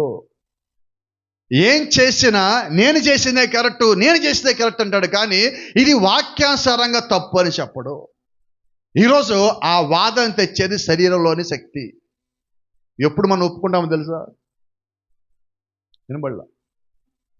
బలం తగ్గినప్పుడు కాదు, ఆకస్మికంగా మనం మంచం మీదకి వెళ్ళి చచ్చిపోతామని తెలిసినప్పుడు, ఇక ఏ అవకాశం లేనప్పుడు అప్పుడు చెప్తాం భయంకరమైన నిజాలు. ఏ నిజాలు అవన్నీ? మామూలుగా ఉండవు. అమ్మా ఈయన ఇట్లంటాడా అనుకోవాలి అప్పుడు మనం. ఎందుకని? అన్ని మర్మాలే కదా, 7 ముద్దల కన్నా పెద్ద మర్మాలు వస్తాయి అప్పుడు. ఏం మర్మాలు అవన్నీ? ఎందుకు? చచ్చే ముందన్నా ఒప్పుకోకపోతే పరలోక రాజ్యం పోరని అంటే ఒప్పుకున్నది ఎందుకు? ఎంతకాలం ఒప్పుకుంది? ఈ శరీరంలో ఉన్నాం కదా, ఇప్పుడు ఎదుగులు ఒప్పుకోవటం. అదే అంటున్నాను, అపవాది ఎప్పుడు ఒప్పుకోడు, వాడు చేసిందే రైట్ అంటాడు. మీరు గమనించండి, ఎన్నిసార్లు వాడు దేవుడితో వాదించలేదా? పరిశుద్ధులతో వాదించలేదా? మిఖాయిలతో వాదించలేదా? కొండ మీద తీసుకెళ్ళి యేసుక్రీస్తుతో వాదించలేదా? అందరితో వాడు వాదిస్తానే ఉన్నాడు. అంటే వాడిని వాడు డిఫెండ్ చేసుకోవాలనుకుంటాడు, కానీ లాస్ట్ కాడు ఓడిపోయాడు. ఎందుకంటే నేను నాకు తెలిసిన ఒక మాట ఉన్నది, నీ తప్పును నువ్వు ఒప్పుకున్నప్పుడు దేవుడు నిన్ను దీవిస్తాడు. నీ తప్పుని కానీ దేవుడు క్షమించాడా? నువ్వు ఆ తప్పులోంచి నువ్వు బయటకు వచ్చిన తర్వాత దేవుడు ఆ పని చేస్తాడు. ఆ తప్పులో ఉండగా దేవుడు మనల్ని ఎప్పుడు క్షమించడు. ఆ తప్పు నుంచి నువ్వు విడిచిపెట్టి దేవుడికి నువ్వు దగ్గరగా వచ్చినప్పుడు దేవుడిని క్షమించడానికి అవకాశం ఉంటుంది. మనం ఒకవేళ ఏ పొరపాట్లో ఉన్నా ఇమ్మీడియట్గా చేయాల్సిన పని ఆయన దగ్గరికి రావటం. నిజమైన దేవుని పిల్లలు అయితే తప్పులు ఎక్కువ కాలం ఉండలేరండి. ఉండేవాడు దేవుని పిల్లలు కాదు. గమనిస్తే శరీరపు శక్తి కొద్ది వరకే పనిచేస్తుంది. ఆ కొద్ది కాలంలో ఉన్న శక్తిని కానీ నువ్వు చూసుకొని ఇదే నా బలము, ఇలాగే నేను ఉంటాను అనుకుంటే పొరపాటు. ఎందుకంటే he never ever have a character those who believes in there physical power. భౌతికమైన వారి శక్తిని నమ్ముకున్న వారు ఎవరైనా కూడా ఆత్మ సంబంధమైన స్వభావం కలిగి ఉండలేరు. ఎందుకంటే వారి బలము, వారి నమ్మకం, వారి విశ్వాసం మొత్తం అక్కడే ఉన్నది. అయితే దేవుడు ఏం చేశాడు? మానవంలో శక్తి పెట్ల, ఆయనలోనే శక్తి ఉన్నది. ఆయన ఆశ్రయించిన వారు శక్తిని పొందుకుంటారు. ఆయన చెప్పలేదా, మీరు మేడగదిలోకి వెళ్ళి ఎదురు చూడండి, పైనుంచి ఏం పొందుకోవాలా అంటే శక్తి ఎవరు ఇవ్వాలి? మనము జిమ్కి వెళ్ళి కండ్లు వేస్తే వచ్చేది భూ సంబంధమైన బలమే నీకు, కానీ ప్రార్థనలో వచ్చేది ఆత్మ సంబంధమైన బలము, విశ్వాస సహితమైన బలము నువ్వు పొందుకోవాలి. ఎక్కడి నుంచి అంటే దేవుడి నుంచి. ఆయన నుంచి నువ్వు పొందుకున్నప్పుడు దానిలోంచి వచ్చే బలము శాశ్వతము. మీరు చూడండి, గమనించే ఉంటారు, పెద్ద పెద్ద బాడీ బిల్డర్లు ఒక 70 ఏళ్ళు వచ్చాక ఎలాగుంటారు చూసారు ఎప్పుడన్నా? వాళ్ళిద్దరు పైకి లేపుతూ ఉండాలా. అంతకుముందు వాళ్ళేం వెయిట్లు లేపారు, ఇప్పుడు వీళ్ళని ఎవరిని లేపాలా? ఏమైంది ఇప్పుడు? అయిపోయింది. మరి ప్రార్థనా పరులు చూడండి, వాళ్ళు పడిపోయి అనేక మందిని పైకి లేపుతూ ఉంటారు. నువ్వు పైకి లేవక్కర్లా, నువ్వు మోకాల మీద కూర్చొని ఇంట్లో ఉండి ఎవరినైనా కానీ నువ్వు ప్రార్థనలు పైకి లేపగలుగుతావు. దేవుడు నీకు ఆ శక్తి ఇచ్చాడు. అంటే 10 మందిని చూపించుకోవడానికి మనం బాడీని తయారు చేస్తున్నాం. 10 మందిని చూపించుకోవడానికి, మనం కనిపించడానికి మనం చాలా ప్రయత్నాలు, చాలా ఖర్చులు పెడుతున్నాం. నేను అంటాను, ఖర్చు తక్కువతో ఎక్కువ మందికి నువ్వు చక్కగా కనిపిస్తానికి ఒకటి ఉన్నది, అది నీ స్వభావం. నీ స్వభావం ఎంత చక్కగా మారితే అంత బాగుంటుంది. మీకు ఎప్పుడైనా చెప్తాను, ఎప్పుడైనా మీరు తెల్ల గొర్రెపిల్లలు చూసారా? చిన్నది, ఒక 1 నెల వయసు ఉన్న తెల్ల గొర్రెపిల్ల ఎప్పుడైనా చూసారా? ఎవరన్నా ఎక్కడన్నా? మీరు ఆ తెల్ల గొర్రెపిల్లని చూస్తే మీకు జంతువులంటే అసహ్యం ఉన్నప్పటికీ కూడా ఆ గొర్రెపిల్లని దగ్గరికి వెళ్ళి దాన్ని పైకెత్తుకుంటారు. ఎందుకంటే దాన్ని చూస్తే అది అలాగుంటుంది అనమాట. అమాయకత్వం దానిలో కనిపిస్తుంది, స్వచ్ఛ దానిలో కనిపిస్తుంది. ఇంకా అసలు ఒకవేళ తెల్ల గొర్రెపిల్ల అయితే ఇక దాని గురించి చెప్పలే. ఈరోజు దేవుడికి మనం అలాగ ఉండాలని కోరుకుంటున్నారు, స్వచ్ఛంగా, క్లియర్గా. Praise the Lord. ఒకసారి చెక్ చేసుకుందాం. ఒకవేళ మనం యేసుక్రీస్తు కుమారులమైతే మనలో ఎటువంటి స్వభావం ఉండాలి? ఆయన స్వభావం ఉండాలి కదా. బైబిల్లో ఉన్న మాట మీకు జ్ఞాపకం చేస్తున్నా, యేసుక్రీస్తు నిన్న నేడు నిరంతరం ఏకరీతిగా ఉన్నాడు. అవునా? అంటే ఇప్పుడు మనం ఆయన్ని కలిగి ఉంటే ఆయన స్వభావం కూడా కలిగి ఉంటాం. ఆయన స్వభావం కలిగి ఉంటే ఇప్పుడు మనం ఎలాగ ఉండాలి? నిన్న నేడు నిరంతరం. మనకు ఒక అలవాటు ఉన్నది, నిద్రపోయి లేచాక మన స్వభావం మారుతుంది. నిద్రపోయి లేస్తే చాలు మన స్వభావం మారుతుంది. కొద్దిమంది ఉన్నారు, వాళ్ళు పడుకున్నప్పుడు ఎప్పుడు నిద్ర లేపండి, మామూలుగా ఉన్నప్పుడు చాలా స్వీట్గా మాట్లాడతారు. నిద్ర లేపండి, తెలీదా మీకు? అదో చెప్పించాలేమో. ఏమొస్తుంది? అదేంటే నిద్రపోతే స్వభావం ఎట్ట మారిపోయింది అంటే మన ఒరిజినల్ అది. నిద్ర లేపినప్పుడు మనం కనిపిస్తాను చూస్తే అది మన ఒరిజినల్ స్వభావం అంటున్నాను. మిగతాది ఏంటి? మేకప్ వేసేసాం. మీకు చాలాసార్లు చెప్తా ఉంటా, ఎప్పుడైనా మనం కొత్తగా ఇళ్లలోకి అద్దెకి వెళ్ళినప్పుడు జనరల్గా సాధారణంగా చేసే ఇంటి వాళ్ళు చేసే పని ఏంటంటే, గోడలు అక్కడక్కడ పగుళ్ళు వచ్చి ఉంటాయి. ఆ పగులు మొత్తం వాళ్ళు ఏం చేయరు, ఏం చేస్తారు? బాజీబారు చెప్తారు, ఇప్పుడు పైన పెయింట్ వేసేయండి అంటారు.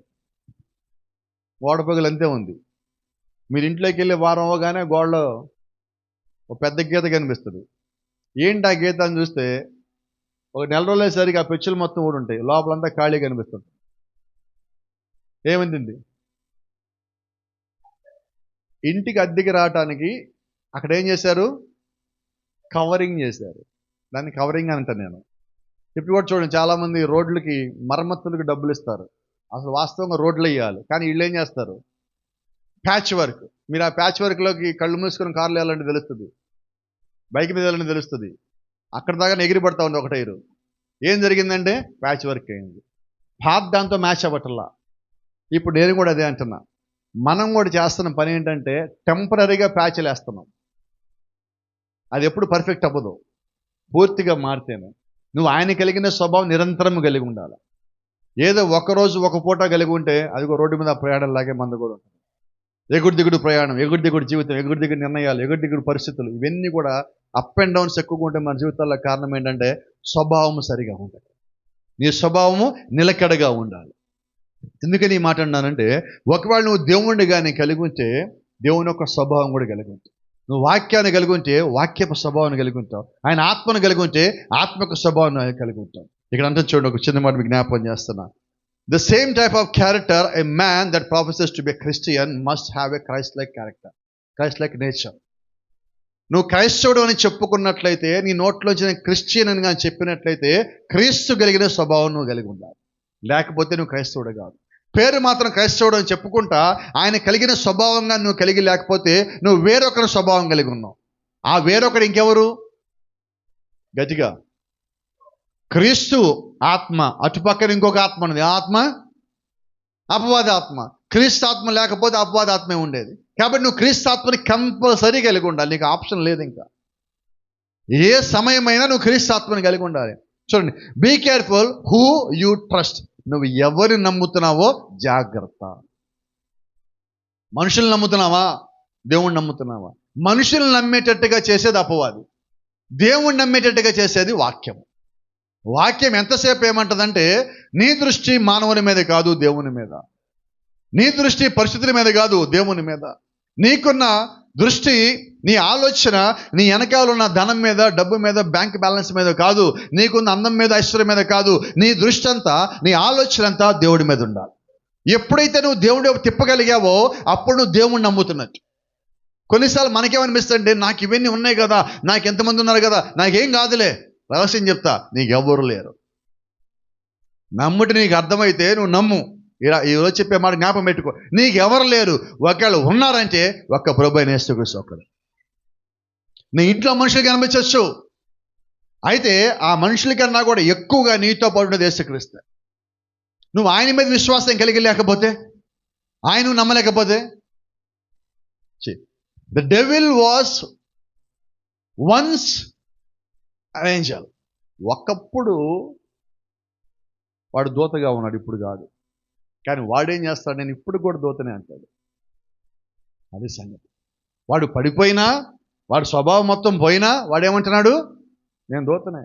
మనం కూడా ఏమంటాం? తప్పులు చేసినా, పాపాలు చేసినా, ఏం చేసినా మనం కూడా అదే వాడతాం కదా. ఏమంటాం? నేను దేవుని కుమారునే, నేను దేవుని కుమార్తెనే. ఎప్పుడు? ఒకప్పుడు, ఇప్పుడు కాదు. నువ్వు ఇప్పుడైతే మారి ఉంటేనే క్రీస్తు కుమారుడివి. నీ స్వభావం మారితేనే. అంతేగాని దినదినం మనం మారిపోయే స్వభావం కలిగి ఉంటే మనము దేవుని పిల్లలం కాదు. అది మనం గ్రహించవస్తున్నాం. వాడెవరు? The master of disguise. వాడు చెడగొట్టడానికి, చెడిపోయేటట్టుగా చేయటానికి, నిన్ను పాడైపోయేట్టుగా చేయటానికి, నిన్ను దేవుడి నుంచి దూరం చేయటానికి చేసే పనుల్లో వాడు మాస్టర్ చేశాడు. అంటే వాడు పీజీ చేశాడు, వాడు పోస్ట్ గ్రాడ్యుయేషన్ చేశాడు. దాంట్లో ఇంకొకరికి మాట్లాడితే వాడు పిహెచ్డి చేశాడు అనొచ్చు. మనలో ఉన్న బలహీనతను పట్టుకోవడంలో వాడికి ఎక్స్పర్ట్ ఎవడు లేడు. నేను ఎప్పుడు చెప్తా ఉంటా, మనలో ఉన్న బలహీనతను పట్టుకొని మనతో ఎవడన్నా ఏదైనా పని చేయిస్తున్నాడు అంటే మీరు జ్ఞాపం పెట్టుకొని వాడు అపవాది పుత్రుడు. నీ దగ్గర ఈ బలహీనతను తెలిసి దాన్ని వాడు ఆసరాగా చేసుకొని నిన్ను బంధించి నీతో ఏదైనా పని చేయించాలనుకుంటున్నాడా, వాడు అపవాదే. ఆ లక్షణము, ఆ స్వభావం వాడిదే. దేవుడు ఏం చేస్తాడంటే, నీ బలహీనతను కనబడనీయకుండా ఆయన బలం నీకిచ్చి, నీలో ఉన్న బలహీనతను తీసేసి ఆయన బలంతో నడిపించి ఆయన దగ్గర తీసుకెళ్ళాలనుకుంటాడు. చూసాడా? వారెవరైతే ఉన్నారో వారు దేవుని కుమారులై ఉన్నారు, వారు దేవుని కుమార్తెలై ఉన్నారు. కాబట్టి మన వ్యక్తిగతమైన జీవితంలో, కుటుంబ జీవితంలో, సంఘ సమాజ జీవితంలో ఎవరన్నా కానీ మనతో ఎవరితో ప్రవర్తిస్తున్నారా, అటువంటి ప్రవర్తన కలిగిన వాళ్ళు ఎవరంటే వారు నాశన పుత్రులు. వారి అధికారాన్ని, వారి ప్రతాపాన్ని చూపించుకోవాలనుకున్నప్పుడు అది ఎన్నడూ దేవుడి యొక్క ప్రేమ అవ్వదు, దేవుడి యొక్క గుణము, ఆయన యొక్క లక్షణము కాదు. ఇది ఎప్పుడు మనం గుర్తుపెట్టుకున్నాం. తర్వాత he comes in many forms. వాడు చేసే ఇంకొక చెడ్డ పని, అనేక రూపాల్లో వాడు వస్తాడు. కానీ ఎన్ని రూపాయలు వాడు వచ్చినా వాడు చేసే పని ఒక్కటే, నీ స్వభావం పాడు చేయటం, నీ ఆలోచన పాడు చేయటం. నువ్వు మాత్రం నీ బలం కోల్పోవద్దు, నీ శక్తి నువ్వు కోల్పోవద్దు. వాడు ఎన్ని రకాల దాడి చేసినా నీ దగ్గర ఒకే ఒక ఆయుధం, ప్రార్థన. ఒకటే ఆయుధం, దాని పేరు ప్రార్థన. ఎడతెగక నువ్వు చేసే ప్రార్థనలే వాడి యొక్క రూపాల నుంచి, వాడి యొక్క పన్నాగాల నుంచి, వాడి యొక్క కుట్రల నుంచి నిన్ను కాపాడేది ఉంటుంది. దాని కొరకు దేవుడు నీకు వాక్యం ఇచ్చాడు. వాడికి ఇంకో పేరు ద గ్రేట్ డిసీవర్. ఒక గొప్ప మోసగాడు, అది వాడి పేరు.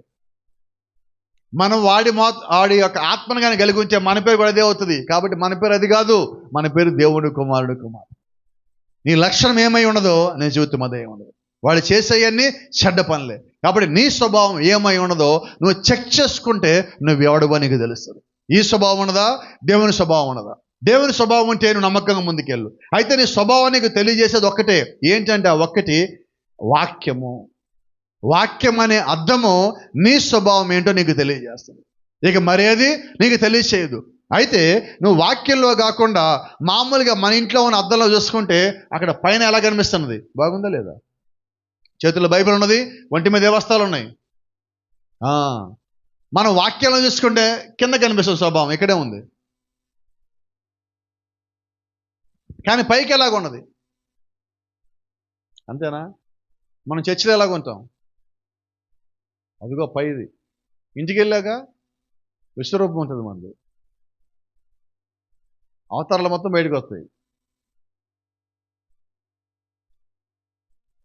Now let us look in God's mirror, అనగా దేవుని యొక్క వాక్యాలుగా మనం చూసుకుంటే, పరిశీలన చేసుకుంటే, ఐడెంటిఫై అవర్ ప్రజెంట్ క్యారెక్టర్. ఇప్పుడు మనము కలిగి ఉన్న స్వభావాన్ని పరిశీలన చేసుకోండి. ఇప్పుడు, ఎప్పటిదో కాదు, ఇప్పుడు, రైట్ నౌ, ఈ రోజు ఈ గడిలో మనమే స్వభావం కలిగి ఉన్నాం, అది మనకు కనిపించాలి. అది వాక్యంలో చూసుకుంటే నీకు స్పష్టంగా తెలుస్తుంది. Every person reflects outside what he is inside. లోపల మనం ఏమై ఉన్నామో దాదాపుగా అదే బయటకు వస్తుంది. అయితే మనం ఏం చేస్తామంటే విడతలుగా బయటకు తెస్తాం.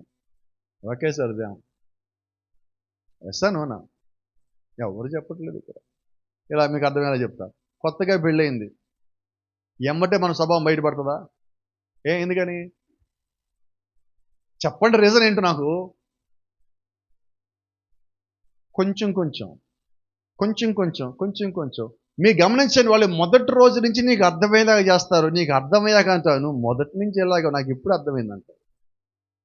వాడు మొదటి నుంచి అలాగే ఉన్నాడు, అపవాది మొదటి నుంచి వాడు అలాగే ఉన్నాడు. నేను పడగొట్టమే, చెడగొట్టము, పాడైపోయేలా చేయటం, పాతాళం కూడా వాడు పని.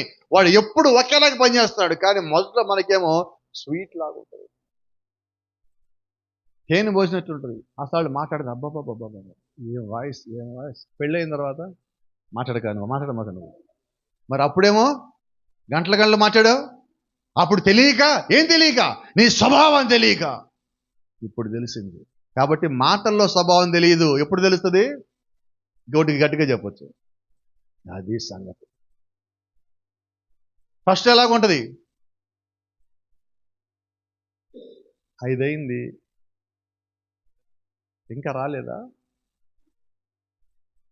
కన్నా, బుజ్జి వచ్చేస్తా, ఇదిగో ఏదికే బయలుదేరా. ఎంత ఉండదు వాయిస్, ఇద్దరు వాయిస్ ఎలా ఉండదా? వినిపించిందా లేదా, వినపడ్డదా లేదా? ఒక 5 ఏళ్ళు. ఇప్పుడు చెప్పాను నీకు చేయొద్దని, ఆఫీస్లో ఉన్నాను చెప్పానా? కాదు, నువ్వు వచ్చేప్పటికి ఇంట్లో ఉండని చెప్పడానికి నీకు చేశా. ఏదో నీ మీద ప్రేమ అనుకునేవు. ఏముంది అండర్స్టాండింగ్. ఏమైనా ఇద్దరు స్వభావాలు బయటపడ్డాయి. ఈరోజు ఒకరి స్వభావం అంటలేను, ఇద్దరు స్వభావాలు కావాలి. ఇంట్లో ఇద్దరు ఉంటే, భార్య భర్త ఇద్దరే కాబట్టి ఇద్దరు స్వభావంలో దేవుడి స్వభావం ఉంటే ఇద్దరులో ఒకే ఆత్మ. Praise the Lord. దేవుని నామానికి మహిమ, ఘనత, ప్రభావం కలుగును గాక. సరే, ఇక్కడ గమనించండి. ఇప్పుడు ఎలాగుంది? పెళ్ళైన 5 ఏళ్ళకి ఏమైంది? అంతకుముందు ఏం చేసాం? పాత స్వభావానికి ముసుగేసి పెట్టాం. ఇంకేంటంటే ఇప్పుడు ఇంకా ముసుగెందుకు? నిజంగా నేను ఇంతే, ఇలాగే ఉంటా అయిపోయా. అపవాది కూడా ఒక టైం రాగానే వాడేంటో వాడు నీకు బయలుపరుచుకుంటాడు. అలాగే దేవుడు కూడా ఆయన సమయం రాగా నీకు ఆయన ఏంటో బయలుపరుచుకుంటాడు. దేవుడు ఎలాగ చేశాడో సేమ్ వాడు అలాగే చేస్తాడు. అయితే వాడు మొదట ఏం చేస్తాడంటే నీకు మేలు చేసేవాళ్ళ కనిపిస్తాడు, మేలు చెయ్యడం. నీకు అసలు కీడంటే ఏంటో తెలియకుండా ఉన్నట్టుగా నేను చూసుకుంటా అన్నట్టుగా చెప్తాడు. కానీ వాడు చేసేదే కీడు. ఎందుకని ఈ మాటలు చెప్తాను అనంటే, నీ స్వభావము ఏమై ఉన్నదో నువ్వు అలాగే ఉండగలవు, కానీ వేరేలాగా ఉండలేవు. కానీ మనం ఏం చేస్తాం తెలుసా? ప్రయత్నిస్తాం. ఆ ప్రయత్నం పేరు నేనేమంటానంటే అనుకరణ. కొంచెం ఎవరినొస్తున్నారు కాబట్టి మీకు అందరికీ అర్థం ఉంటా అని చెప్తా ఉన్నా. దయచేసి ఇంకోలాగా ఎవరనుకో మాట్లాడు. పెళ్ళైన కొత్తలో నీకు ఏ రంగు అంటే ఇష్టం? నాకా పింక్ రంగు అంటే ఇష్టం. నాకు పింక్ అంటేనే ఇష్టం. పచ్చి అబద్ధం, ఇది నలుపు అంటే ఇష్టం. కానీ ఏమన్నాడు? పింకే. ఎందుకని? ఆకర్షించాలి, ఫస్ట్ ఆకర్షించాలి. అందుకని ఏం చేసాం? సేమ్ నాకు కూడా ఇదేనే భలే కలిసి చేసాం. ఇద్దరు ఆలోచన అస్సలు కలవాలి ఇద్దరికి. లోపల ఏముంటే ఆలోచన వీడికి ఎక్కడ ఉండాలి ఏంటో, పైకి మాత్రం సేమ్ టు సేమ్. కొద్ది కాలం అయింది, ఇప్పుడు ఒరిజినల్ బయటకు వచ్చావు, నాకు పింక్ ఇష్టం, నాకు నలిపే ఇష్టం, ఆ రోజు ఏదో నీ ముఖం చూసి ఏడుస్తావని చెప్పాను, అయిపోయా. అంటే ఎంతకాలం ఏం చేశాడు? నా మాటలు మీకు అర్థం చేసుకోండి, తప్పుగా అనుకోకండి. ఎంతకాలం ఏం చేశాడు? భ్రమ పెట్టాడు. అపవాది పని అది. నువ్వు ఎప్పుడు భ్రమలో ఉండొద్దు. భ్రమపరిచే ఆత్మ దేవుని ఆత్మ కాదు. మీరు పడిపోకండి, జారిపోకండి. ఈరోజు ఏంటంటే ఎంత దాన్ని ఏమంటారు, తక్కువ ఆలోచన కలిగి యువత, అంటే ప్రత్యేకించి యూత్ ఉన్నారంటే చాలా చిన్న ఆలోచన కలిగి ఉన్నారు. ఎవడన్నా మన గురించి 2 మాటలు చెప్తే చాలు, అయిపోయా. 2, 3 కూడా అక్కర్లేదు, అయిపోయింది. అంటే అపవాది నన్ను ఎందుకు పొగుడుతున్నాడు అని మీకు అర్థమైతే చాలు. ఒక వ్యక్తి నిన్ను సందర్భం లేకుండా ఎందుకు పొగుడుతున్నాడు, అయిపోయా, చాలు. నీ క్లారిటీ వచ్చేయాలా. సందర్భం లేదు అయినా పొగిడాడు అంటే వెనకాల ఏదో మ్యాటర్ ఉంది, చాలు. ప్రభువా, వీడి సంగతి నీకు అప్పచెప్పా, నా సంగతి కూడా నీకు అప్పచెప్పా, నన్ను జాగ్రత్త చూసుకో, ఆడి సంగతి నువ్వు చూసుకో. ఎంత క్లారిటీగా ఉన్నాం. అలాగే యూత్ ఎవరన్నా ఉంటే చేయొద్దండి. ఎందుకు చెప్తారు? యేసుక్రీస్తు కూడా తెలుసు కదా. అంటే మనం ఏం చేసామంటే, మనకు కూడా ఒకటి ఉందండి, ఒక అలవాటు, ఒక అలవాటు ఉంది. ఏంటి అలవాటు అంటే, ఎవడన్నా మనం మెచ్చుకుంటే బాబు, చర్చికి వేసుకొస్తాం కొత్త డ్రెస్, పెళ్ళికి వెళ్తాం కొత్త డ్రెస్, ఎలాగని మనం ఏం ఎక్స్పెక్ట్ చేస్తాం? వినపడలేదేమో, చచ్చి పెళ్లి కూతురు కానీ నువ్వే బాగున్నావు అన్నోడెవడు? అమ్మ వినపడలేదు అంటారా ముఖం మీద అండి? ఎందుకనాలా? ఇంటికి వచ్చి చెప్పుకోవద్దని, పెళ్ళికి వెళ్ళాక నన్నే ఎక్కువ చెప్పుకున్నా పెళ్లి కూతురు గురించి. అంటే నువ్వు కూడా అపవాది ట్రాప్లో పడ్డావు, జాగ్రత్త. నువ్వు అక్కడికి ఎందుకు వెళ్ళావు? వాడు ఎందుకు అనవసరం నిన్ను పొగిడాడు? నీకు ఈ క్లారిటీ ఎప్పుడైతే వచ్చిందో, నేనంటా నువ్వు దేవుడు కుమార్తె. అంటే అసందర్భంగా నిన్నెవడన్నా పొగిడాడా, నువ్వు పడద్దు. నేను ఎప్పుడు చెప్తా ఉంటా, సగం మంది పడేది అక్కడే. పాస్టర్లో ఎక్కువ మంది, 100కి 99 మంది పడేది అక్కడే. విశ్వాసులు కూడా పడేది అక్కడే. అపవాది వాడేది కూడా అదే. కాబట్టి జాగ్రత్త. పొగడ్తలకు పడ్డారా, అయిపోయినట్టే. ఆడు లేవని వాళ్ళు ఎవలేడు, ఎవరికి చెప్పుకొని చెప్పుకోలేడు. కాబట్టి చాలా జాగ్రత్త, చాలా అంటే చాలా జాగ్రత్త. కొంచెం ముందుకు వెళ్తున్నాం. బైబిల్ ఒక మాట జ్ఞాపం చేస్తున్నా. 2 కొరింథీ 5వ అధ్యాయం 17వ వచనం ఒక మాట ఉన్నది. కాగా ఎవడైనా క్రీస్తు యందున్న ఎడల వాడు నూతన సృష్టి, పాతవి గతించను, ఇదిగో క్రొత్త వాయును. ఇప్పుడు నువ్వు మారేవని అడగని చెప్పాలా? చెప్పండి. ఇప్పుడు ఇల్లు ఉన్నది, ఇంటికి పెయింటింగ్ మొత్తం మార్చి కొత్తది వేసాడు, నువ్వు ఎవరికని చెప్పాలా కొత్త పెయింటింగ్ వేసావని? వచ్చినోడు ఏమంటాడు? మనల్ని కూడా చూసి ఏమనాలి? నువ్వు ఇంతకుముందులా లేవు, నీ మాటలు మారిని, నీ చేతలు మారిని, నువ్వు మొత్తం మారిపోయావు, ఎలా సాధ్యం ఇదంటే క్రీస్తు వల్ల అని చెప్పాలా, అంతేనా? కానీ మనం మారితే వాళ్ళు చెప్పాలి కదా. కానీ మనం ఏమంటాం తెలుసా? పదే వెళ్ళి నేను మారాను తెలుసా, నిన్నట్లాగా లేను, గమనించు, మార్పు రాలేదా, వచ్చిందా, రాలేదా, నువ్వే సరిగ్గా చూడాలా, అయిపోయా. అంటే నువ్వేం ఆశిస్తున్నావు అంటే ఏదో రకంగా వాళ్ళు నిన్ను మారారని చెప్పాలా. ఇది ఎక్స్పెక్ట్ చేయొద్దు. మారితే దేవుడికి ఫస్ట్ తెలుస్తుంది. ఆయనకి తెలిస్తే చాలు. నువ్వు భూమి మీద ఎవ్వడికి నిరూపించక్కర్లా. నువ్వు ఏ ఒక్కరికి నిరూపించడానికి భూమి మీదకి రాలా. దేవుడి దగ్గర యథార్థంగా ఉండటానికి వచ్చావు. ఆ యథార్థత నీకు దేవుడికి మధ్యలో ఉంటే చాలు. నీకు ఎవరికి సంబంధం లేదు. నువ్వు ఎవరికి లెక్క చెప్పక్కర్లా. లెక్క చెప్పాల్సిన ప్రభువుని యేసుక్రీస్తు. గట్టిగా రావట్లేదు ఎందుకనో, ఇంకొంచెం బలంగా కూడా రావచ్చు. గమనించి ఒక మాట చెప్తాను. God has always counted character. దేవుడు అన్ని సమయాల్లో ఆయన క్యారెక్టర్ని లెక్కలో తీసుకుంటాడు. ఏంటి క్యారెక్టర్ అంటే? ఫస్ట్ ఏముంది పైన? ఏంటండి అది? రెండోది, మూడోది, ఇది. అవన్నీ కలిపితే ఇది. స్వభావం అంటే ఏంటి? ఇప్పుడు ఆలోచనలు, క్రియలు, అలవాట్లు. దీంట్లో మన దగ్గర మారేవేమున్నాయి? ఆలోచనలు అంటే కష్టం పాస్టర్ గారు, క్రియలు అంటే ఆల్రెడీ చేసేస్తున్నాం, అలవాట్లు అంటే ఇప్పుడే మార్చుకుంటాం. అన్నిటికీ ఆన్సర్లు ఉన్నాయి మన దగ్గర. ఇప్పుడు దేవుడు నిన్ను ఫస్ట్ చూడండి, క్రియ రావాలన్నా అలవాటు రావాలన్నా ముందు అది ఆలోచనగా ఉండాలి, అంతేనా? అంటే స్వభావంలో ఫస్ట్ ఏముండాలి? మనం మారుస్తామా? నా దగ్గర ఒక చిన్న మెడిసిన్ ఉంది. ఆ మెడిసిన్ తీసుకుంటే అందరూ ఆలోచనలు మారుతాయి. ఆ మెడిసిన్ పేరు వాక్యము. ఆ మెడిసిన్లోంచి ఇంకొక సప్లిమెంటరీ ఉంది. దాని పేరు ఏంటంటే ప్రార్థన. ఈ రెండు నిన్ను మారుస్తాయి. కానీ ఆ రెండు వాడతామా? ఇక్కడున్న సగం మంది కాదు, 70% మంది చెప్తా. జ్వరం వచ్చాక ఎంతమందికి ఇంజక్షన్ అంటే ఇష్టం? ఇష్టమా కాదా?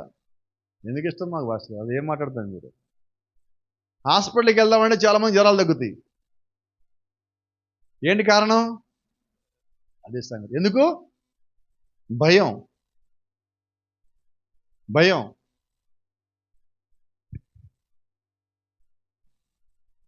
పాతాళం పోతాము, ఈరోజే లాస్ట్ రోజు భూమి మీద, రేపొద్దున తీర్పు, ఇప్పుడు కానీ నువ్వు మార్చుకోకపోతే చచ్చిపోతావు అని కానీ మనకి టైం కానీ తెలిస్తే మనం మారమా? ఎప్పుడు మారుతాం? బయటికి వెళ్తామా? ఫోన్ చూస్తామా? టీవీలు పెడతామా? అలంకరణ, ఫ్యాషను, కొత్త డ్రెస్సులు, షాపింగు, పక్కన పిలిస్తే అరుగు మీద ముచ్చట్లు, ఏమీ లేవు. ఏమైపోయినాయి అంటే నీకు రాకడెప్పుడో తెలిస్తే, ఆ టైం తెలిస్తే నువ్వు బాగైపోతావు. అయితే దేవుడు ఎలా చేశాడు తెలుసా?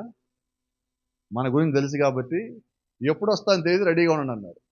అది మన తిప్పలన్నీ. లేకపోతే ఇన్ని తిప్పలు మనకెందుకంట? మన గురించి ఎంత బాగా తెలిసండి ఆయనకన్నా తెలిసాడు ఒకటి మనకన్నా. ఏం చేస్తాడు తెలుసా? ఎప్పుడు వస్తాను తెలియదు, రెడీగా ఉండండి అన్నాడు. అయిపోయా. జీవితం మొత్తం ఖాళీ. ఎప్పుడు వస్తాడో తెలియదు. ఇప్పుడు ఉండాలని ఇలాగ ఉండలేము, అటు పోలేము, అటు పోతామని భయం. ఇలాగుంటే ఎంతకాలం ఇచ్చి ఉండాలా?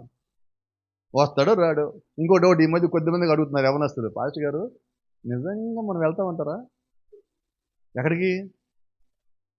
ఏంటో పాస్టర్ గారు, ఒకవేళ పరలోకం లేకపోతే మన పరిస్థితి ఏంటి?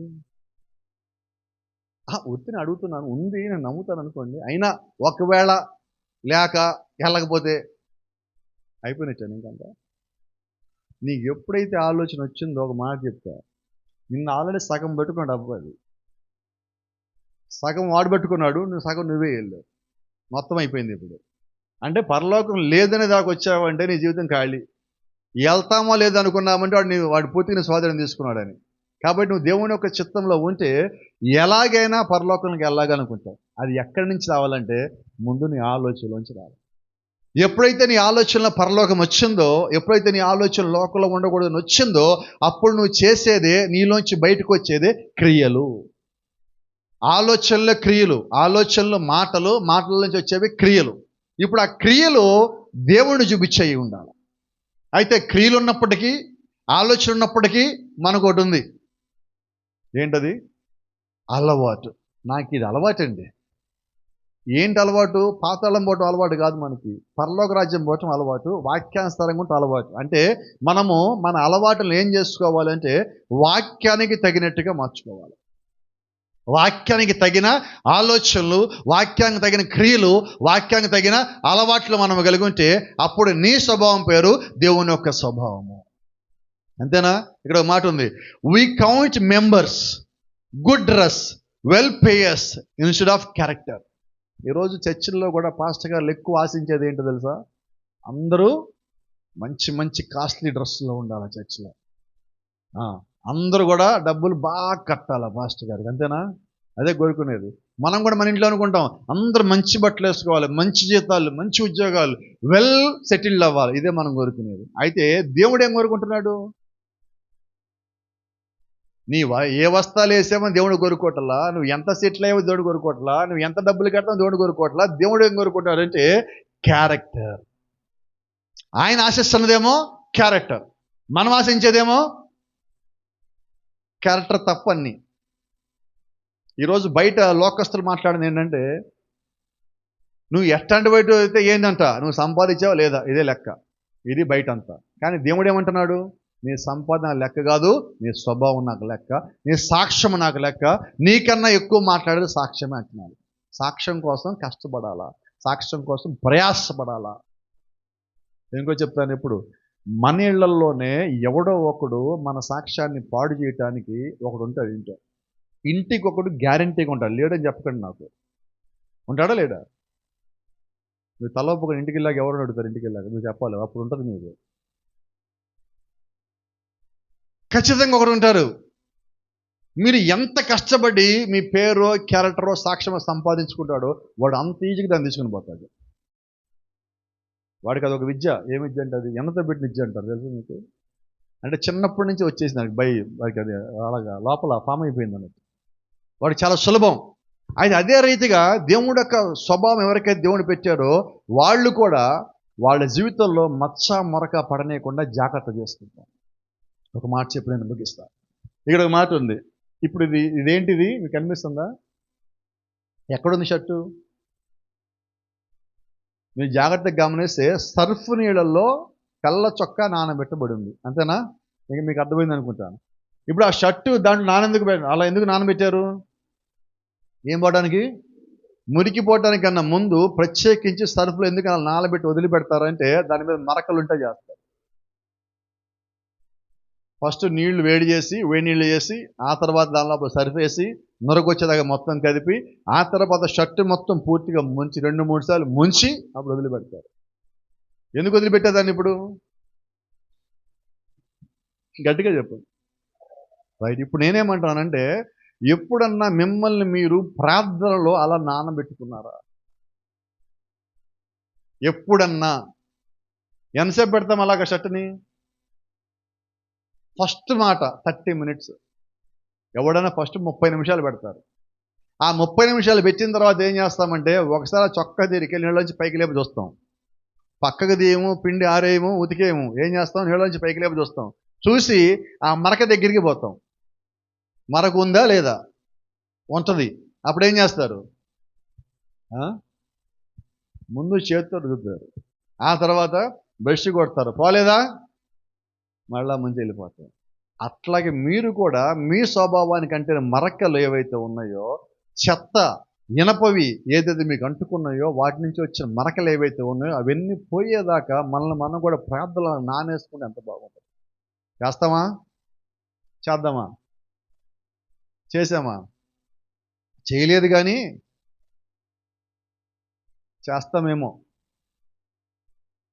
ఏమోలు వద్దండి. ఇప్పటిదాకా ఏమోలని ఇక్కడ దాకా వచ్చేసాం. ఇక ఏమో అంటానికి ఇంకేమీ లేదు. ఏదో రోజు ఇక్కడి నుంచి వెళ్ళిపోవడానికి కూడా రెడీ అవుతున్నాం.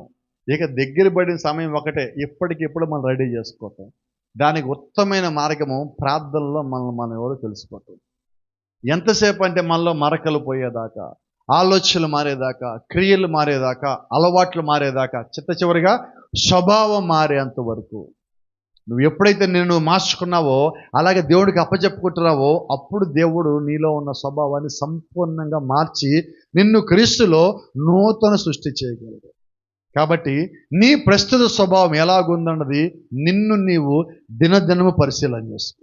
ఏదో ఒక్కరోజు కాదు, డిసెంబర్ 31 తారీఖు రాత్రి కాదు, ప్రభురాత్రి భోజనం సాయంత్రం కాదు, ప్రతిరోజు, ప్రతి గడియ, ప్రతి నిమిషము నీకు సమయము దొరికితే నువ్వు ప్రార్థనలో గడుపుతూ నీలో ఉన్న బలహీనతలు మార్చుకుంటూ నీ క్రియలు, ఆలోచనలు, నీ యొక్క స్వభావం అన్నిటిని మార్చుకుని సంపూర్ణంగా మారినట్లయితే అప్పుడు నువ్వు దేవుడు కుమారుడు కుమార్తె. God bless you. దేవుడు మిమ్మల్ని దీవించును గాక. షలోమ్.